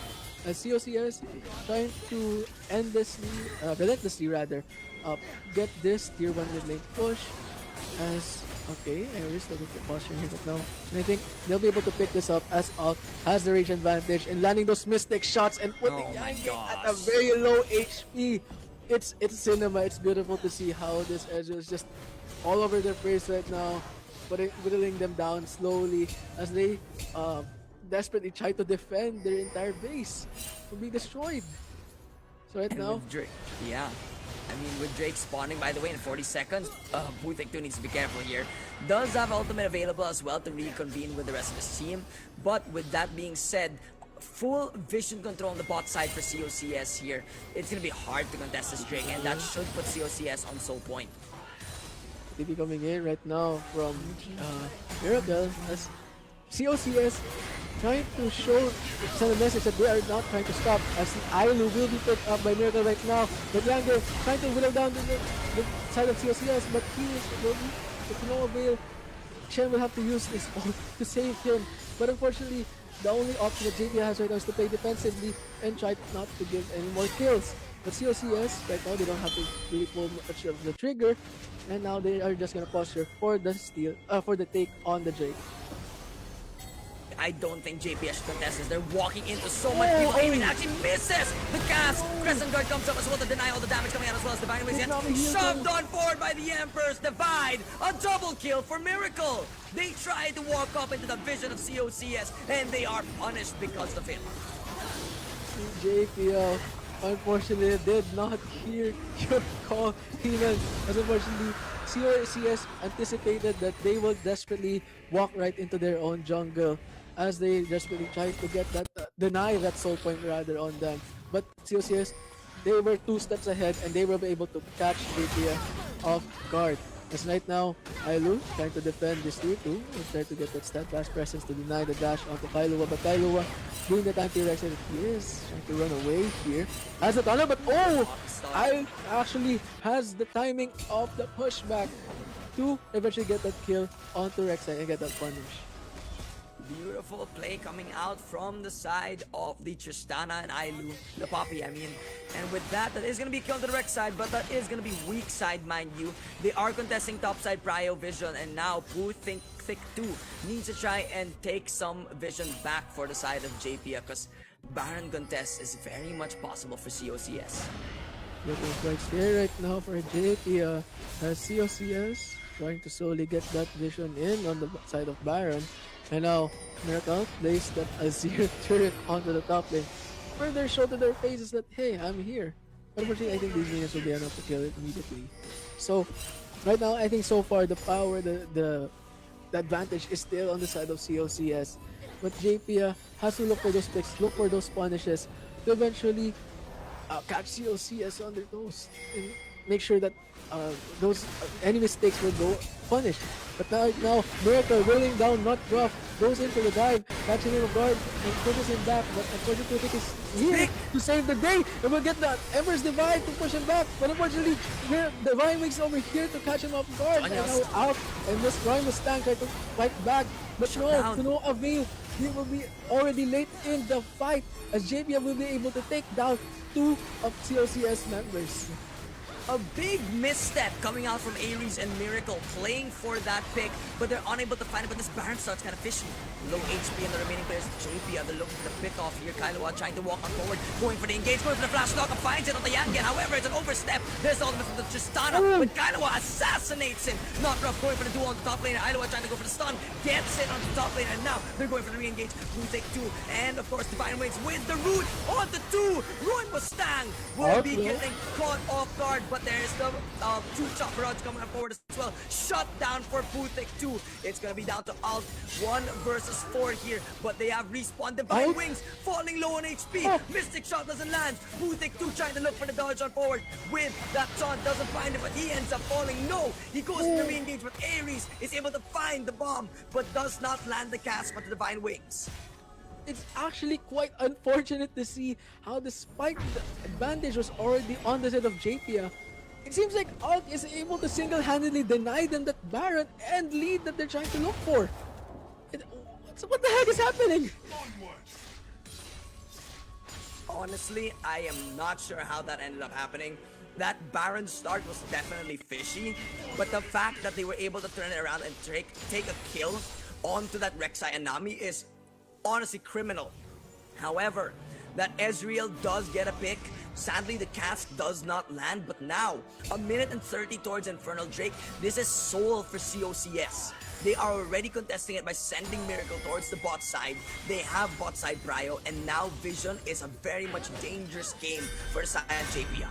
If I were COCS, honestly, I would try to tread a bit more lightly here because mistakes like that will not go unpunished as JPA is able to finally now see them and make sure that they're able to capitalize on them. Because it's actually looking quite scary right now as the fight is not so one-sided anymore on the side of COCS. And if I were COCS, I would honestly just rely on the range and the power that this Ezreal is bringing to the table right now. So please, you just need to play it safe. You just need to make sure that you're not giving away such free kills. You're not overstepping your boundaries right now. As you're trying to take control on the side of the Baron. It's like now Kailua trying to possibly look for a bait here on Pulthik right now. And Pulthik actually wasn't able to catch early on what Kailua was doing.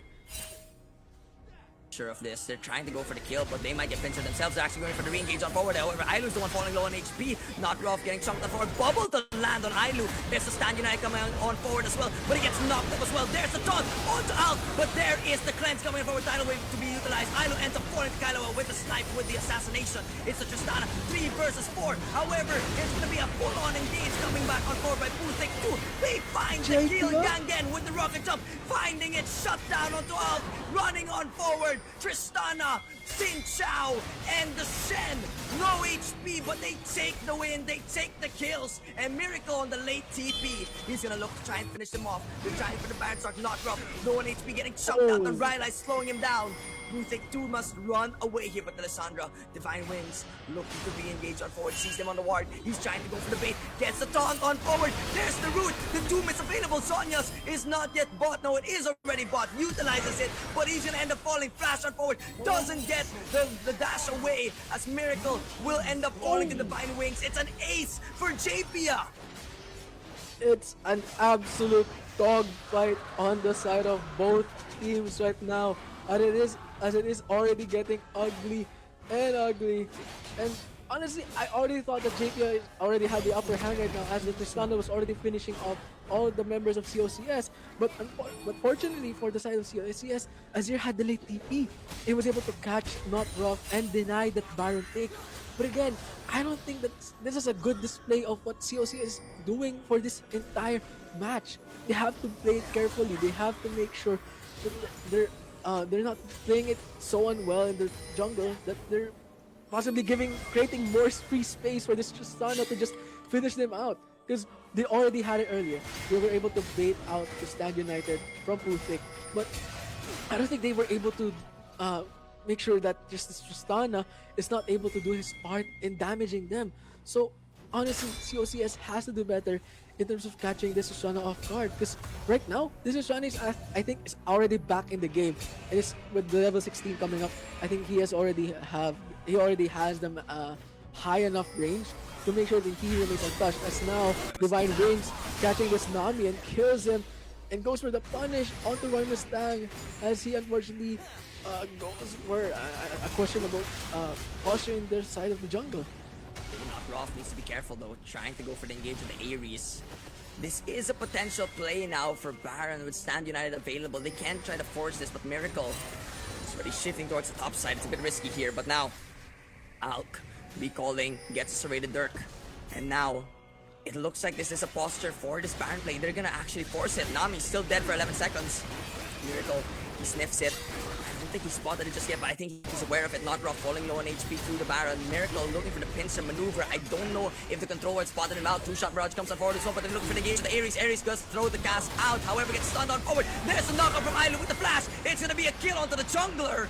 And now Yangen picks up another kill. The gold lead of the Ezreal drops down to a little of 65 gold as Alt trying to run forward. Ailu low on HP. Miracle looking for an insect potentially. Here's Divine Wings low on HP. Does not have the tomb available. Miracle trying to slip for a play control was available. Not drop doesn't land. Oh, The the Wind jump sliding and Destiny engage from the Justana. That away comes on forward as well. Miracle doesn't get the Emperor's Divider outlet as he gets rooted instead. Booting 2 gets the stun. Not rough falling low on HP. He gets the Sundered side front, but Miracle gets the kill to Divine Wings. Tristana Young still available, still alive. Gets the auto attacks. He finds the double kill. This Tristana is dealing the damage. JP actually able to punish COCS hard, as the body language of COCS is just trying to save face, they're trying to save face, they're trying to salvage whatever face that they have with the lead that they had going on early in this game. So unfortunately for them, JPL at this point in the game was the one who is already 2 steps ahead as they waited for them in the brush, and COCS was just desperately scrambling and looking for those kills. And it's actually a sad sight to see this game turn to the tide in favor of JPia, as this Tristana is so large right now and has the gold lead over this Ezreal. I could not have predicted that this would have happened earlier on Stikinan. And it's honestly a beautiful sight in the collegiate league that we have right now. It's beautiful. He just bought a Mortal Reminder. Like, I think, I'm not sure if that was a full buy, but he just bought a Mortal Reminder. He is now up 1.4k gold on the Ezreal. This was a massive gold swing. Mind you, the Azir and Gragas still have a gold lead on their respective lanes. However, the value of the Xin Chao isn't necessarily on the gold. It's all about the utility. Xin Chao is not a carry jungler. He's all about space creation. And that's exactly what he's been doing. The Sundered Sky Procs have been beautiful. The Death Stance heals. He's just been surviving all throughout. And with Scuttle Prio now on bot side, a minute left on Drake, Ares needs to blast Cone away. Miracle also trying to back away, trying to contest for bot side Prio, but now it's all about playing for the strong side. They are pathing towards the strong side that is bot lane. Actually, what I also like put the magnifying glass on Full Take right now, who has actually been 7-1-13. yeah, 7-1-13. This guy has been taking a lot of that, tanking a lot of damage for JPia. Has actually been saving a lot of keep denying a lot of kills from COCS. So actually we're actually able to see, as we mentioned earlier, this Shen is actually showing great value and is actually the leverage point that JPia needs to get the upper hand against COCS. It's an actual big swing, and right now JPia is actually looking to have the COCS rather looking to contest the pressure on the mid lane right now, as they're trying to find a possible pick right now in the jungle, controlling control it down the bot side jungle. Engage. Cass comes on the not rough. Yes, flash over the wall. The Stand United comes out as well. Tidal Wave going to be utilized on the Putek and rough, not rough. But Ailu is going to get engaged upon. He does have the Steadfast Presence and the Protoplasm Harness. They're looking for the engage of the plan. However, it's going to be Ares popping Divine Wings. It's going to be the knock over the tree, but the Emperor's Divide comes up over the Justana. Free hitting, free hitting. It's going to be kill after kill, running them down on forward. Putek 2, peeling him, going for the push on forward. It's going to be another kill for the Justana as he takes them down. A quadra kill for Yangang.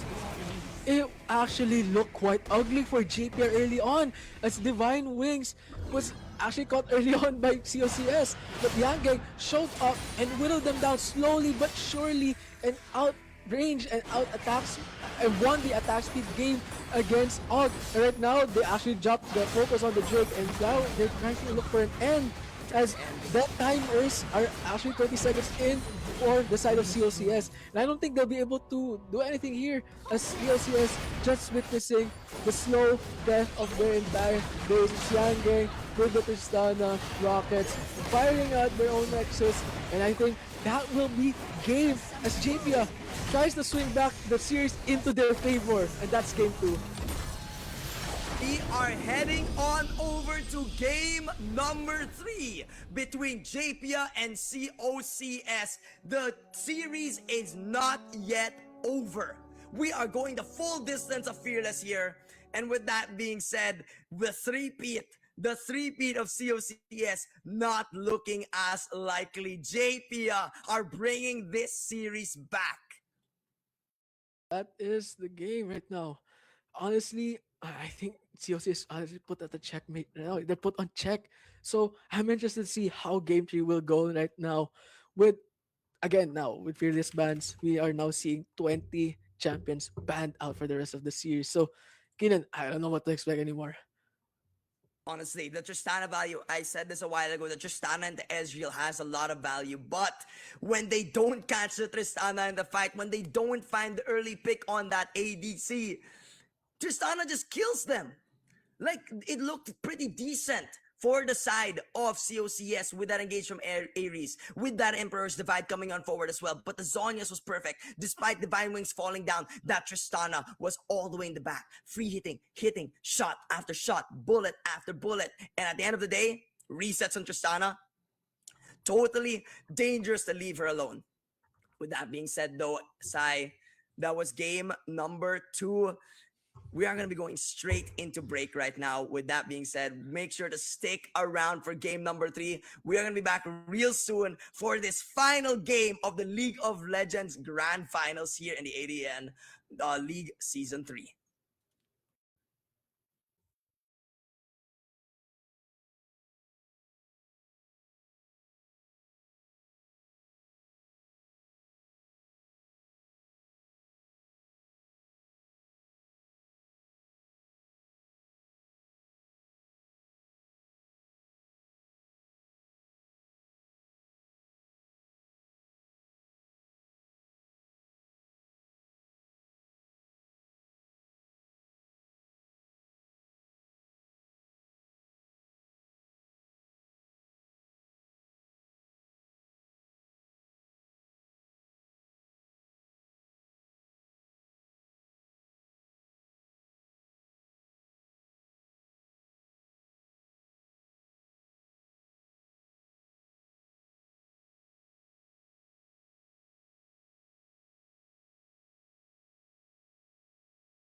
Hello and welcome back, everyone, to the ADNL League Season 3. We are back with the League of Legends Grand Finals. Once again, I am your caster here for the afternoon now, Abyss, and joined with me is the one and only Sai, and we are here to bring you the final game of this best of three grand finals between COCS I don't know, Sarimanok versus JPA Golden Griffins. And honestly, Sai, that was a beautiful, beautiful game number two. Unexpected, a much closer game.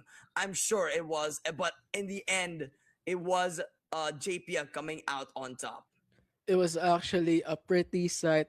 It was actually no, it wasn't a pretty sight. It was absolute cinema. Seeing how the gold leads swung back to the side of JPA to see that Tristana pop off in the late game, get that quadra kill, and actually like honestly flip the whole narrative that we were going with like at the beginning of the game. So at first we thought it was the Ezreal was gonna pop off, the Azir was gonna show up, but in the end it was Tristana who did all the work. And honestly, kudos to JPA because they were able to capitalize on the punishes that they were giving against COCS. And again, that is a massive, massive loss for COCS in the narrative that we have or the momentum that we have going on right now for this series as both teams are now at match point. I mean, at this point, it's basically a best of one Yeah. between COCS, Black Sarimanok, and JP at Golden Griffins. And can I just say, yeah, COCS have been undefeated since 2024. Will this be the biggest upset that JP can bring to the table here in this final game in this best of three? Mind you, this low key just feels like a T1 versus KT story from That is true. 2025 Worlds. I mean, the three-peat versus the underdog story. Well, both of them being underdogs technically in Worlds, but now it is technically the reigning champions versus basically underdogs in this story because of the fact that this is a potential three-peat for COCS. But of course, anything can happen. The fact JP had turned that game around despite being down 3,000 gold, I believe, at one point, or 4,000, they turned it all the way around. This is anyone's game here in this final game. Honestly, though, so I think for the side of COCS, I think with the break going on, with the break passing, I think they should be able to gain back their composure and find their footing once again with the momentum that they had in the beginning of game two and even game one. Honestly, because the latter half of the game too, I could see them scrambling as they're trying to overstepping some boundaries on the side of JPA, and JPA was able to actually show up and recognize that these things can actually pop up for them. So sure do hope that for this game three, everybody brings their A game, and yeah, it's a bloodbath. I want to see a bloodbath and nothing less for this whole series. I can definitely see what's this? I can definitely see COCS or JP winning this out. And I will say it's gonna be an insane series nonetheless, right? It was an insane series nonetheless. And honestly, JP and COCS, I'd be happy with either of them taking the win here. But of course, we do have some fans here from COCS playing it out no on the chat, right? I can see it in the chat. I'm watching it after all. But guys, I forgot to mention this a while ago. This whole event is also powered by Arena and Mountain Dew. We forgot to mention this. It's powered by Arena and Mountain Dew. Big shout out to them for making this possible as well. Of course, our sponsors as well. All right, so I don't know. So we just now received that COCS will be choosing blue side for this game. So again, they have the first pick advantage right now. So with 20 champions being banned out of this Fearless Draft series, I wonder what kind of strategy will they bring? Honestly, I'm expecting a very interesting draft nonetheless. I mean, with a lot of champs out, right? Let's say Lissandra's out, so maybe LeBlanc is a potential pick here. There's other champs that are also out, like Azir is out. We also see other champs like what's this, Rise and Oriana be still being open, right? So they're still very much in play. We can see in what's this, we can definitely, or was, yes, we can also see a potential Vi pick as well in the jungle. J4 hasn't been picked yet, I believe, right? If I Yep. recall correctly. So there's a lot of options still available for both of these teams. I mean, it's just game number 3, right? Best of 5 is really where you get the maximum potential of Fearless, right? There's no such thing as a best of 7 after all. But in the best of 3, this is what we got. And a lot of champions are already out. So a lot of creativity will come into this. Lots of meta picks are still open. That is true. That is true. But I also think that maybe the bans that they had going on for the first two games, maybe they're willing now in this third game in the series to let go some of them. So I can see there's some frequent bans earlier, like the Zoe. There was also some hovering of the Seraphine. So I want to see those enchanters get played more. Those squishy champions that bring a lot of power, that pack a punch. So I want I want both teams to just honestly duke it out and show what they've got. So maybe, hopefully, they might fulfill my wish of maybe seeing an AD assassin in the mid lane, or maybe I don't know, an AP Zac mid lane. Please, I'm begging. I'm dying out here. I'm looking for a I lot of creative picks, honestly. I am not hoping for a Zach mid, to be honest. That would be absolutely ridiculous. I do think certain prios are up now, like Aurora, right? Also, I forgot about that. There's also Galio as a counter pick. So there's a lot of potential picks here for both sides, as we mentioned. But as always, in a game number 3, sometimes it's just about comfort. Sometimes it's just about picking what you enjoy and what you're good at. Sometimes synergy isn't always that. Sometimes it's really just about winning your lane based out of pure skill. And in the collegiate level, sometimes it's just a skill check. Sometimes it's just a skill check, admittedly. And may I just say, despite the game 1 being a team fight draft from JPia, look at who ended up winning, COCS, because of their lane winning draft. And in the second game, who ended up winning? The JPia, not because of lane winning drafts per se, but because they could secure their win condition instead, which was the Tristana. They could peel for the Tristana, they could win for the Tristana. So I think they just need to understand what makes their team tick. Honestly, yeah, I agree on that, Keenan. And again, it all boils down to execution and the mechanics. So earlier, a lot of skill checks were happening, and I think for the side of COCS, a lot of blunders on their part, fighting against JPI in their own side of the jungle, some disrespectful posturing around the side of the Baron, the Dragon Pits. So even though there's those draft advantages that we've always talked about, I think I mean, for game 3 in the collegiate level, considering the raw talent that we have going on right now for all of our players, I think, you know what? Maybe those draft picks, I gotta throw them out of the entire window. But speaking of draft picks, we are actually going to start now with the drafts, as we're going to see the bans of both sides of the teams. Yep, this is gonna be where a lot of interesting picks will come into play. As we mentioned a while ago, so many picks are out, right? Heck, I just realized there's an Oriana Nocturne that's still open. Xin Chao's out of the picture, so we can again see the J4 or the Vi pick coming out. In fact, those might be banned as well. We might still see the Lilian Viego ban as well coming out from both teams. There it is, COCS banning out the Lilia, Viego being banned out by JPia. It's same draft, similar bans, but I think that the 2-3 on the bans will be a bit different. And now yet another Pantheon ban.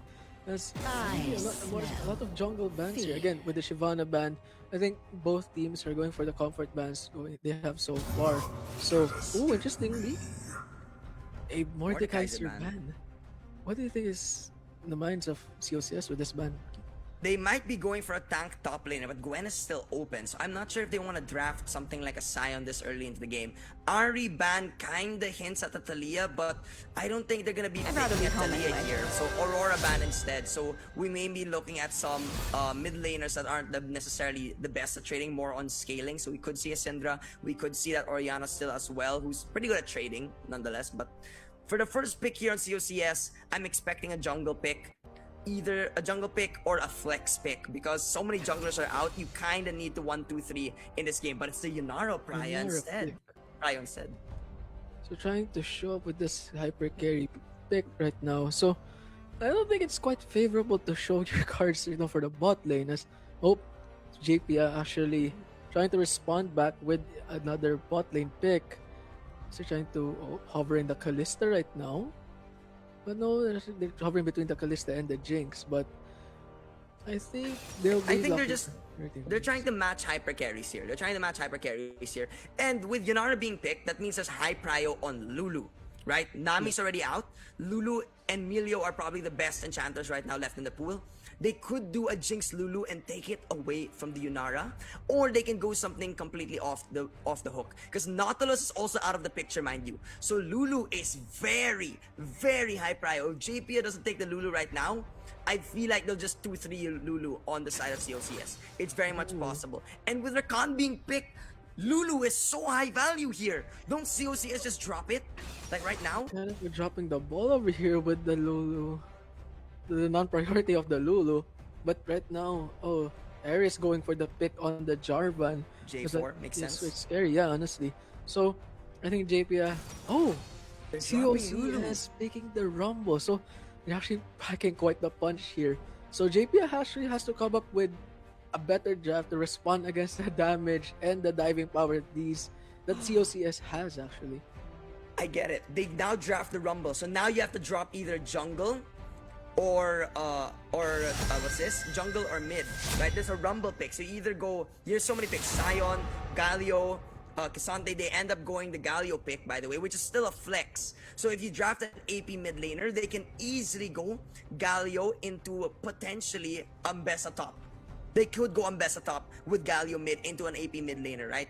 And I feel like now with these picks now on board, Lulu ban's gonna be coming out on the red side, on JPS side. They're gonna be banning out certain top laners or mid laners on the side of COCS or junglers. I think it's gonna be full on jungler bans. So they're gonna be banning out maybe the what's this?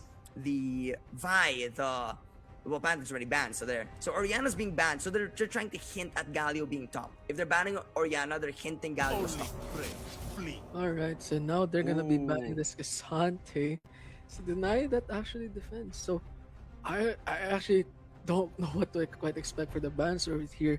But I think for JPS so far, I think they're quite still lacking in terms of damage. Because so far, We only must all make everything is just relying on choices. this Jinx right now. And they're actually going to ban this Karma out of the game. Interestingly though, they did not ban out the Lulu, leaving it open for COCS.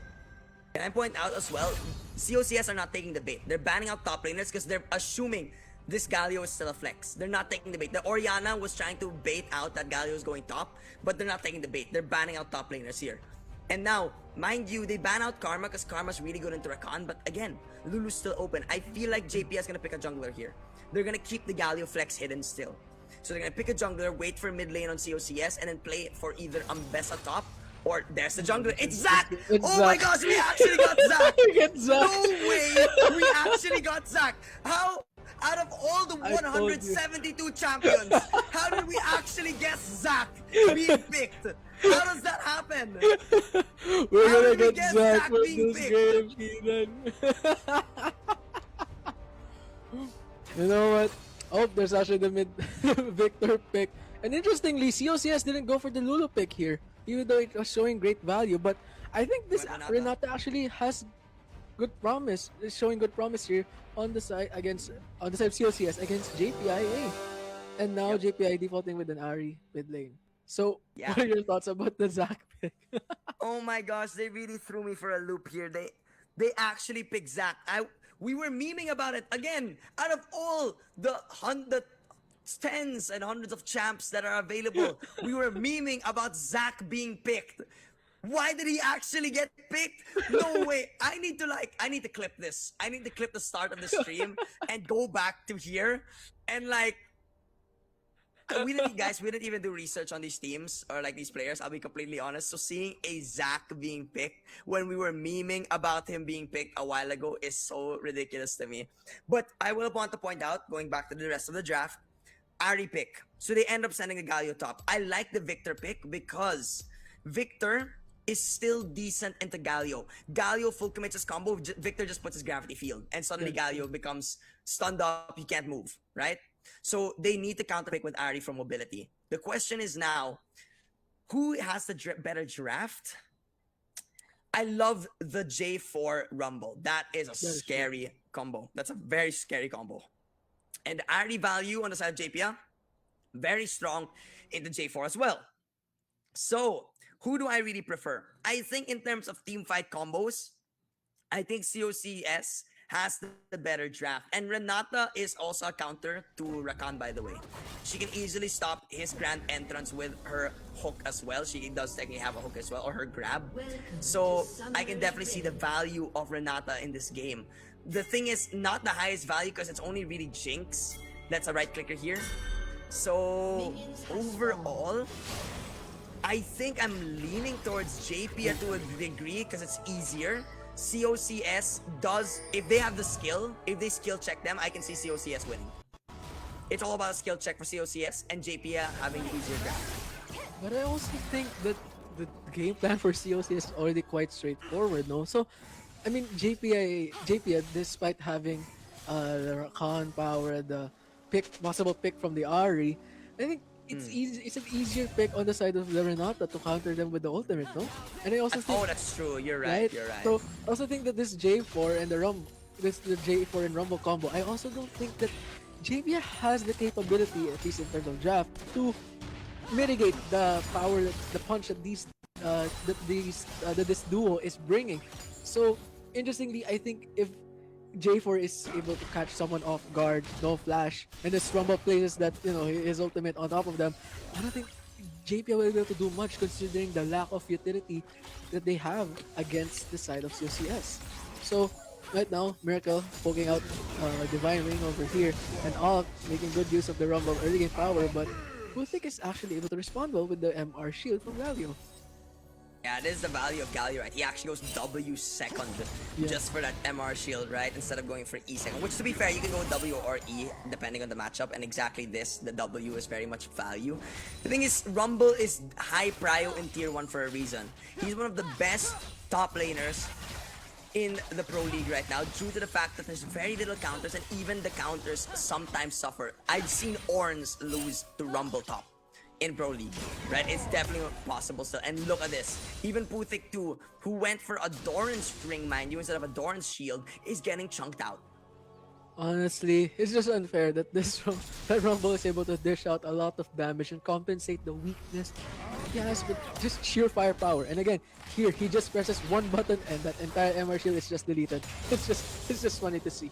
But here we see in the bot lane, Billy Elise and Yang Gang getting the push lead onto COCS. Gang with J4. She's walking on inside the tribe bush, but fortunately for him, JP was already 2 steps ahead with that tribe bush ward. Yeah, at this point, it's gonna be a difficult position now for the jungler, right?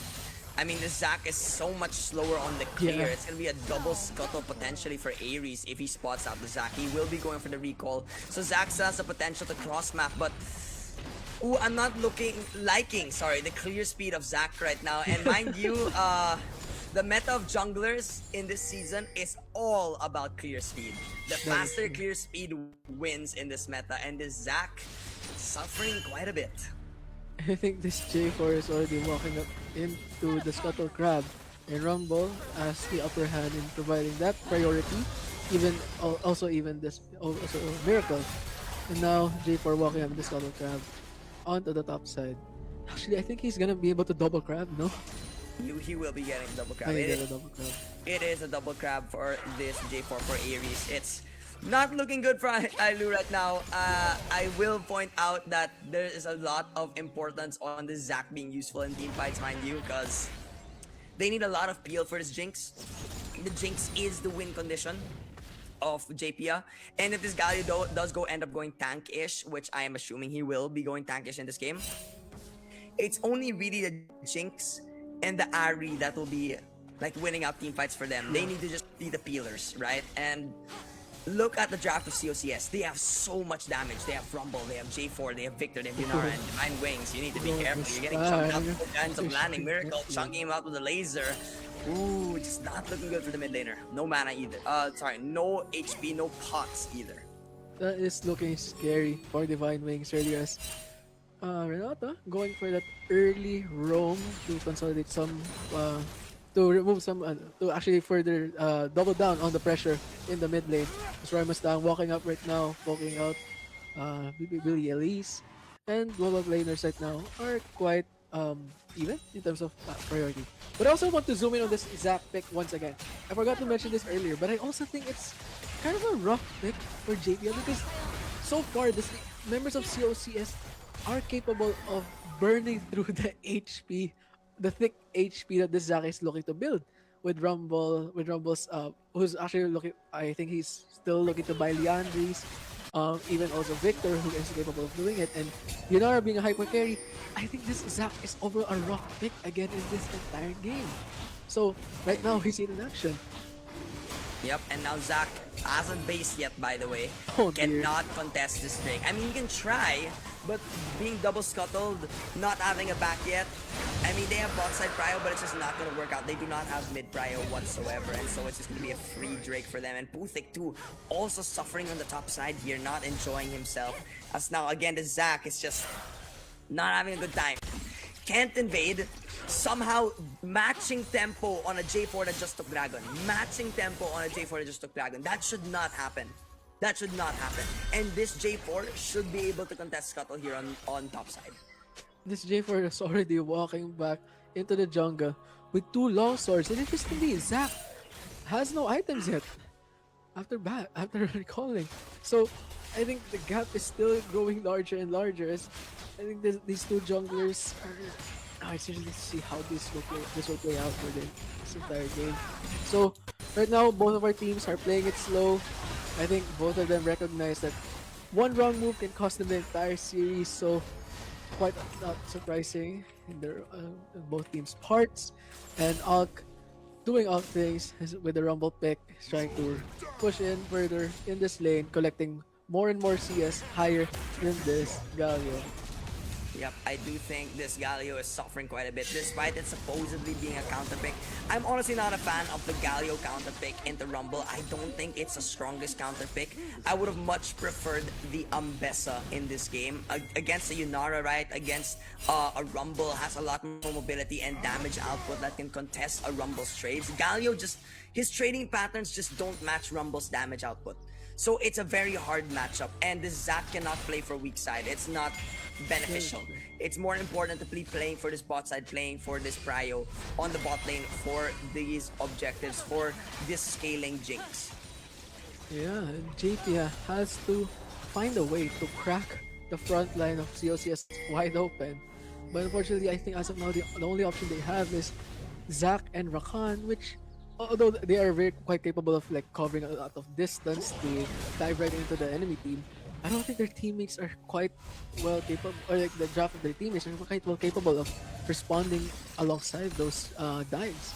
So, well, we also do have the Ari, but I think Ari will also have a rough time considering that there's a Renata on the other side of the team.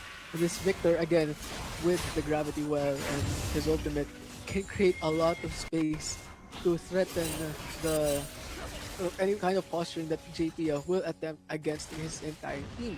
And right now, JP posturing for a possible push here to get some, try to get some, squeeze out some plates in. It looks like a dive. Is it a, oh, It they looks like actually a dive. do They're it. going for the turret, but they're backing so far away.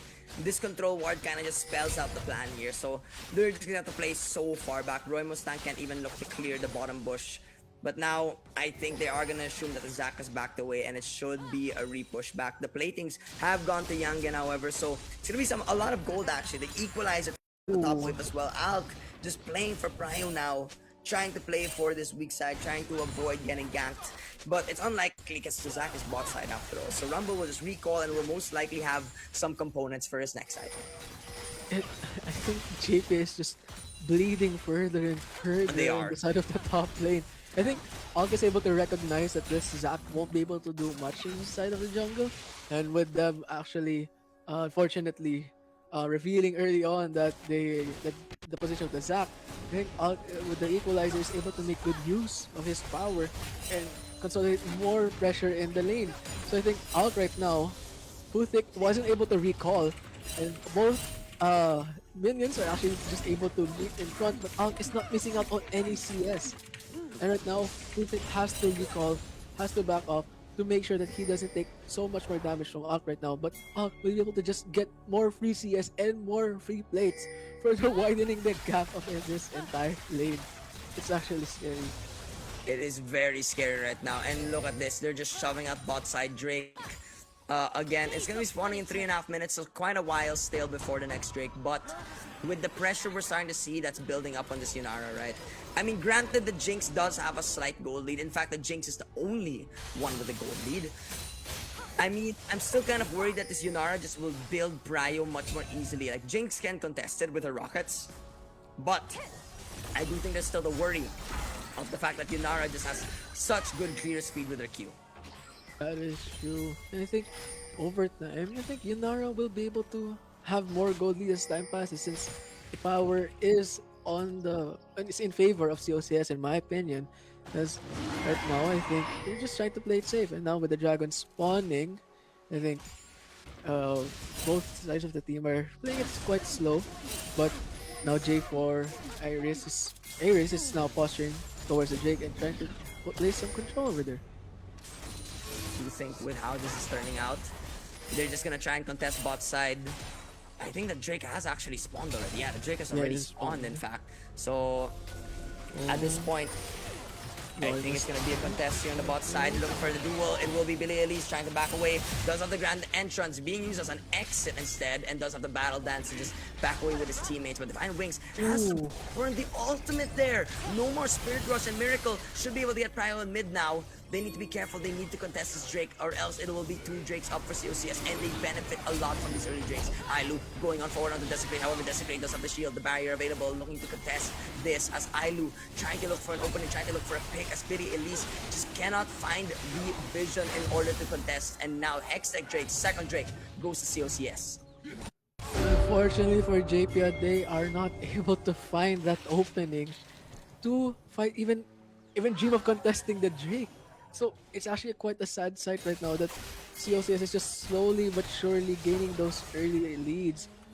It's not as big as game 1, but the build-up is there, and you can see it slowly ramp up.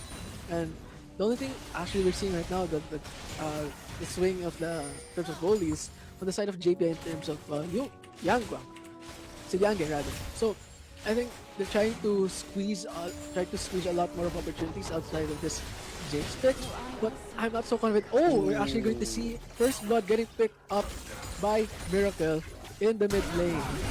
Actually, and there's going to be a fight on the bot lane as well. In fact, it will be the hostile takeover being utilized. Ailu and Yangen falling low on HP. The dive just did not work out. Roy Mustang, you mentioned it, right? The hostile takeover, very much useful in these situations. Ailu, you need to be careful. Does have the Arc of Ruin, the Arc of Judgments are going to be utilized. Yangen getting chipped. Needs to be careful. They could redive this. The passive is available on Ailu, but I think Desecration is going to be playing it safe here. That's actually the point that I was trying to raise earlier before I saw the bloodbath in mid lane. I think it's quite questionable for JP to commit onto the diving bottom, because I don't think they have the damage capabilities to finish off this Renata and Yunara. With Renata having the heal up, having the Guardian up, having that hostile takeover up, and even the revive yet. I think this Jinx, Rakan, and Zac won't be able to do much, and they won't be able to finish them down quickly. And we saw it in action earlier, as they almost get punished really, really hard for attempting that dive. At this point, I think it's just going to be difficult for JP to come back from this. They're starting to lose so much prio in multiple lanes. Miracle already a level above Divine Wings. Doesn't even have his item completely yet. Malignant's already in Divine Wings. However, it just feels like Miracle has so much control over this mid lane. And now Pick 2 also falling behind already 21 CS behind. That's a lot of gold gone right now. 600 gold lead for this Rumble. 700 though to this Jinx. Remember, the win condition is this Ari Jinx. And if this Jinx can get ahead, already having the Kraken Slayer could prove very deadly for JP against COCS here. But of course, it towards his bot side gank. Honestly, yeah. But even though that this Jinx can pack a lot of punch in the late game, I think, again, as I mentioned earlier, the game plan is quite straightforward for the side of COCS. With this J4 and Rumble having this powerful combo on their side, right into this Jinx's face. And honestly, I don't think the Rakan and the Zac will be able to do much because they're also quite pressured by the Rumble's equalizer. So honestly, I'm still not yet quite convinced that this bot lane will be quite enough to crack COC's composition. So right now, though, they are able to get those early plates, and I think both teams are just scrambling to get the first turret um, on the top side and the bot side. At this point, it's gonna be another position for the side of COCS to contest objectives, to play for objectives, sorry. As JP, they're gonna struggle to contest objectives now. First items available on both mid laners. Rift Herald already being taken. However, they are late to the contest. It will be Divine Wings trying to move on forward. Doesn't land with Charm, but it will be a free Rift Herald for COCS going uncontested. Ailu just so down tempo despite objectives, all objectives being taken by COCS. It just feels like the Zac is not keeping up. Honestly, I don't think this Zac is able to step up and do his own job.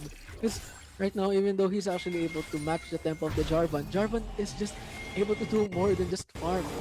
When Zac is already finished farming, J4's already done a multitude of other things. So I don't know. It's so rough right now for JP, and Zac pick has yet to show value for them. So I honestly can't picture yet how they will be able to pivot this and find a way to create value and support even the bot side of their team, because right now the Jinx is the only opportunity for them to find leads, but as of now I think they lack the damage honestly, and here we can see that Yang Gang struggling to deal some damage.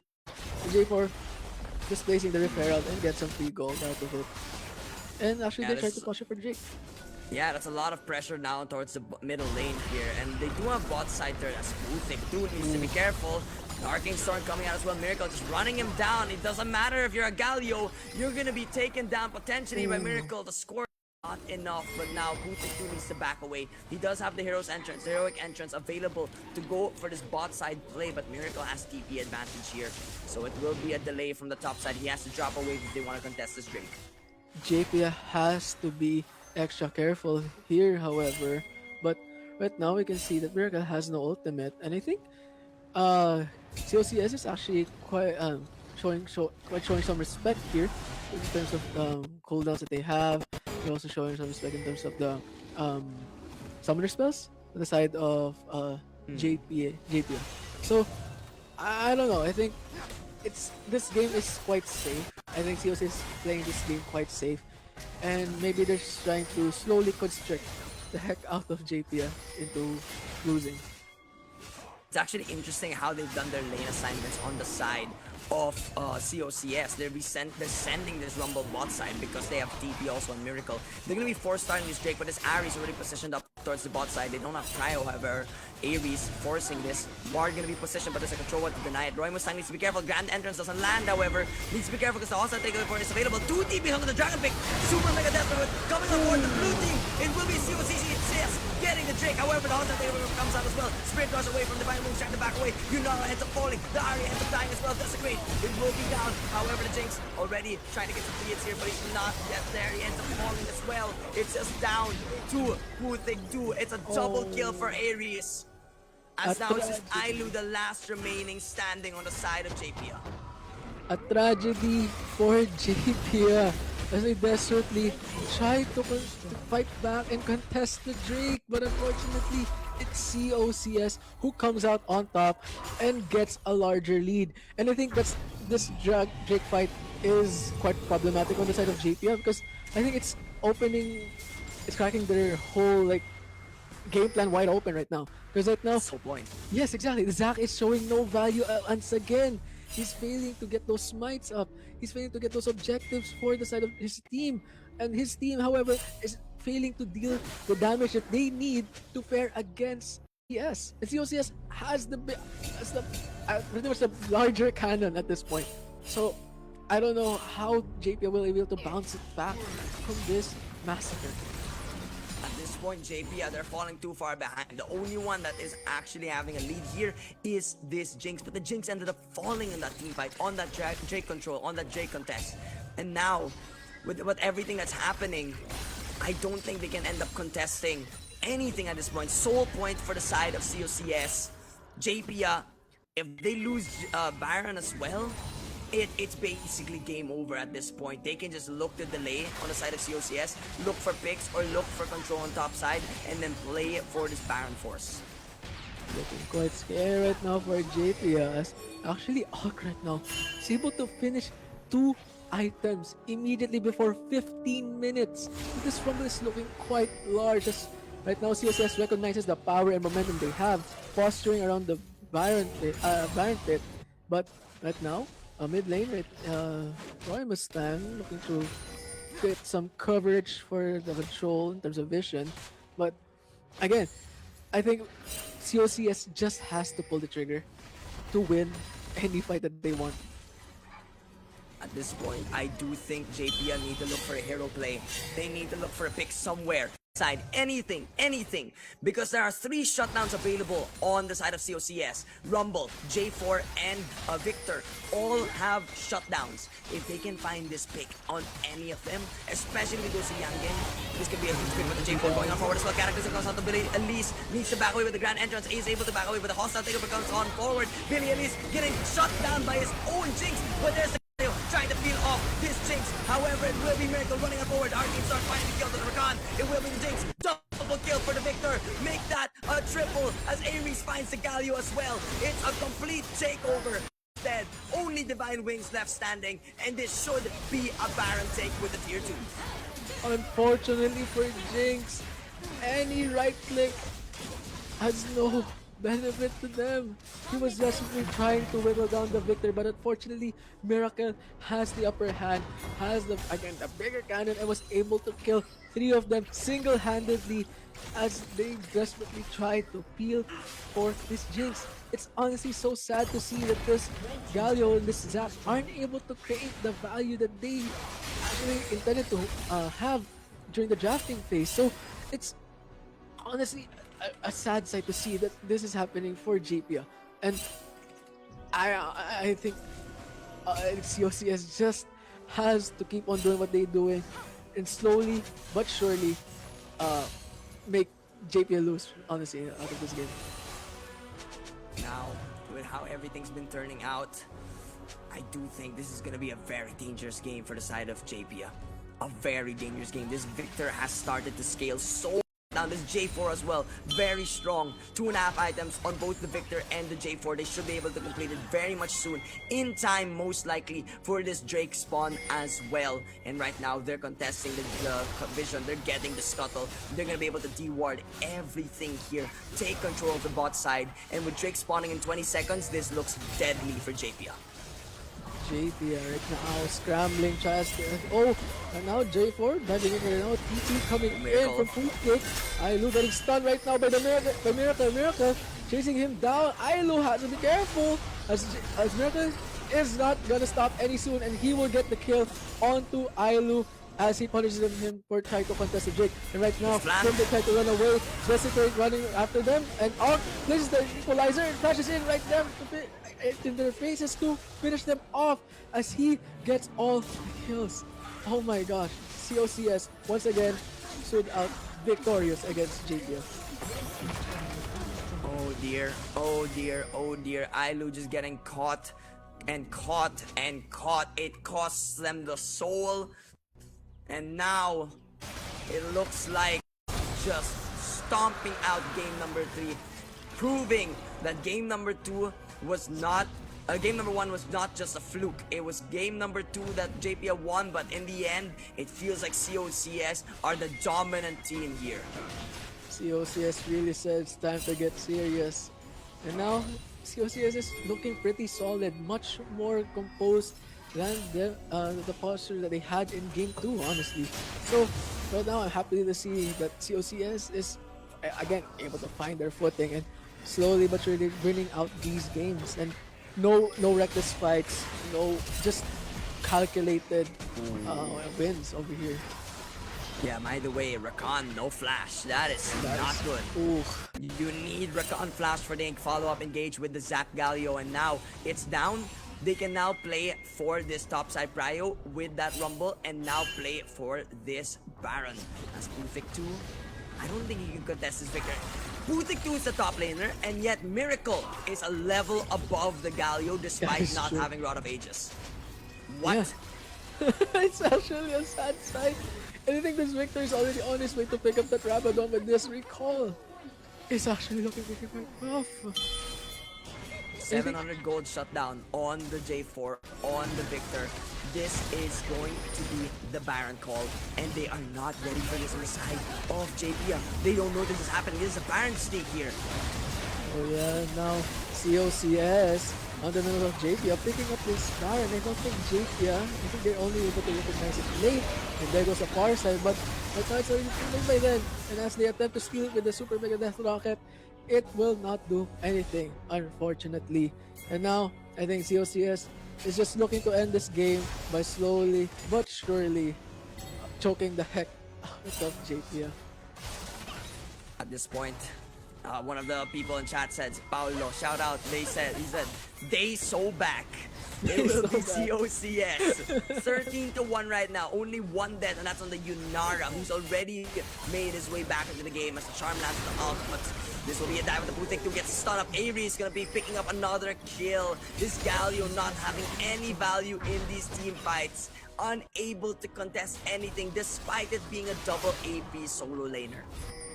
It's looking more and more rough on the side of JP.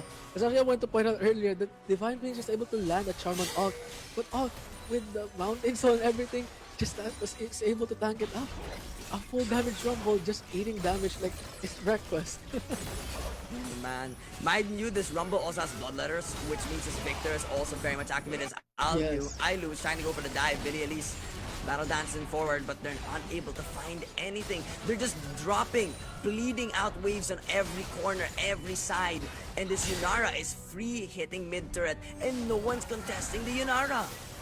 Yeah, and honestly, Desecrate right now with 3 items. He actually has the freaking Lord Dominic's regard. So I think this Yunara is looking very, very scary right now. As I don't think any of JP's tanks can kill against the damage this Yunara is able to put out. At this point, it's gonna be up to Elder in 2.5 minutes, but the gold lead, it's already up 13k. Will we be seeing a 20k gold lead on this game, on the final game? Really, will we see a 20k gold lead? It's very much possible unless they give a shutdown. It's a slow show on the side of JP. And right now, just trying to defend and try to honestly slow down the tragedy that's about to happen for them. Because now COCS trying to get some coverage here in the bot side, and this J4 got stepping on Divine Wings, and Divine Wings having to use a Spirit Rush to run away. And unfortunately, that is unfortunate for the Ahri. How will you be able to get picks? At this point, they just have to give up their inhibitor. They're gonna be unable to contest this. This Baron buffed cannon is just pushing out the waves. They're pushing out all 3 waves. They can't even contest a single side lane here. This Galio, 2 levels below the Rumble. It's impossible as it might be a possible engage. On the bot side, Zac going in. Ailu gets a double knockup. There's the engage on forward as well, but Ailu's getting chunked out as well. Miracle trying to utilize the utility here as the Galio, the heroic end just comes on forward as well, but they just back away. They run away as the Rumble continues to push out top side. It's not enough. The engage just falls flat. It is not doing anything for them, as I think COCS is just burning away the resources of JP. Honestly, just removing all of the options that they have for defending this Nexus. And now Iris just taunting them with the emote over there. And now they're just slowly but surely desecrating the actual Nexus of JP. You know, JP just scrambling to defend their base. Yangen doing double time to remove all of the minions, but to no avail. COCS just always comes out on top. And now I think COCS trying to respect It's Elder. the Elder, yeah. They're trying to go for a safer option here and not end immediately. They might pause here for the recall to the things you see. It's time for the Elder fight. 3 inhibs down, double super minions. it's all up to this final contest on this Drake. If they can steal Elder, it's very much possible. If they can find the pick, it's very much possible. But now, with no prio in any lanes, it should just be a free Elder now for the side of COCS. It's gonna be over here, Oh folks. They boy. are going to be ending this off the Elder Dragon buff. No, COCS just doing quick work out of this Elder Drake. Look at the JP, look at them in the map. They're just inside their own base. They can't really step out because they don't know where the heck COCS is. And they might just pop in and pop that Elder Drake passive onto them. And now COCS with the Elder Drake buff walking right in. And now Ares with the flash in. And then Yang having to back off and be protected by Billy Elise. 15k gold lead.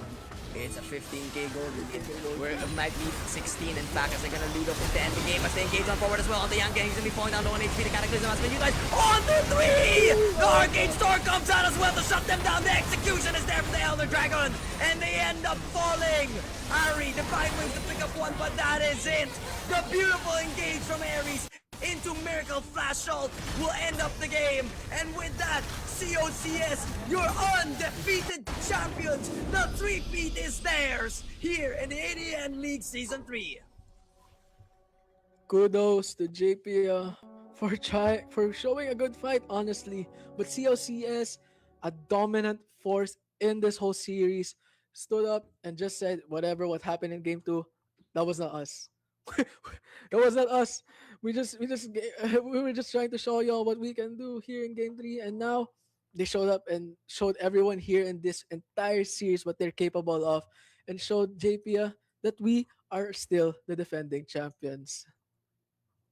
At that point, COCS, they just proved to us why they are undefeated since 2024. The three-peat champions here, folks, here in the ADN League Season 3 with COCS being your champions. Big congratulations to them. But of course, shout out as well to JP for giving us a good show, especially in game number 2 here in this best of 3 grand finals. They took us the distance here. And, you know, with it being fearless, we really took advantage of it. And we all got to really enjoy it to the fullest. Honestly, a good show indeed. But unfortunately for JP, COS is just better right now.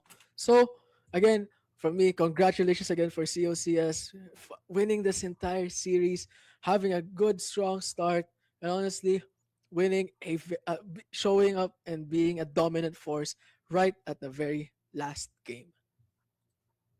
At that point, big congratulations once again to COCS.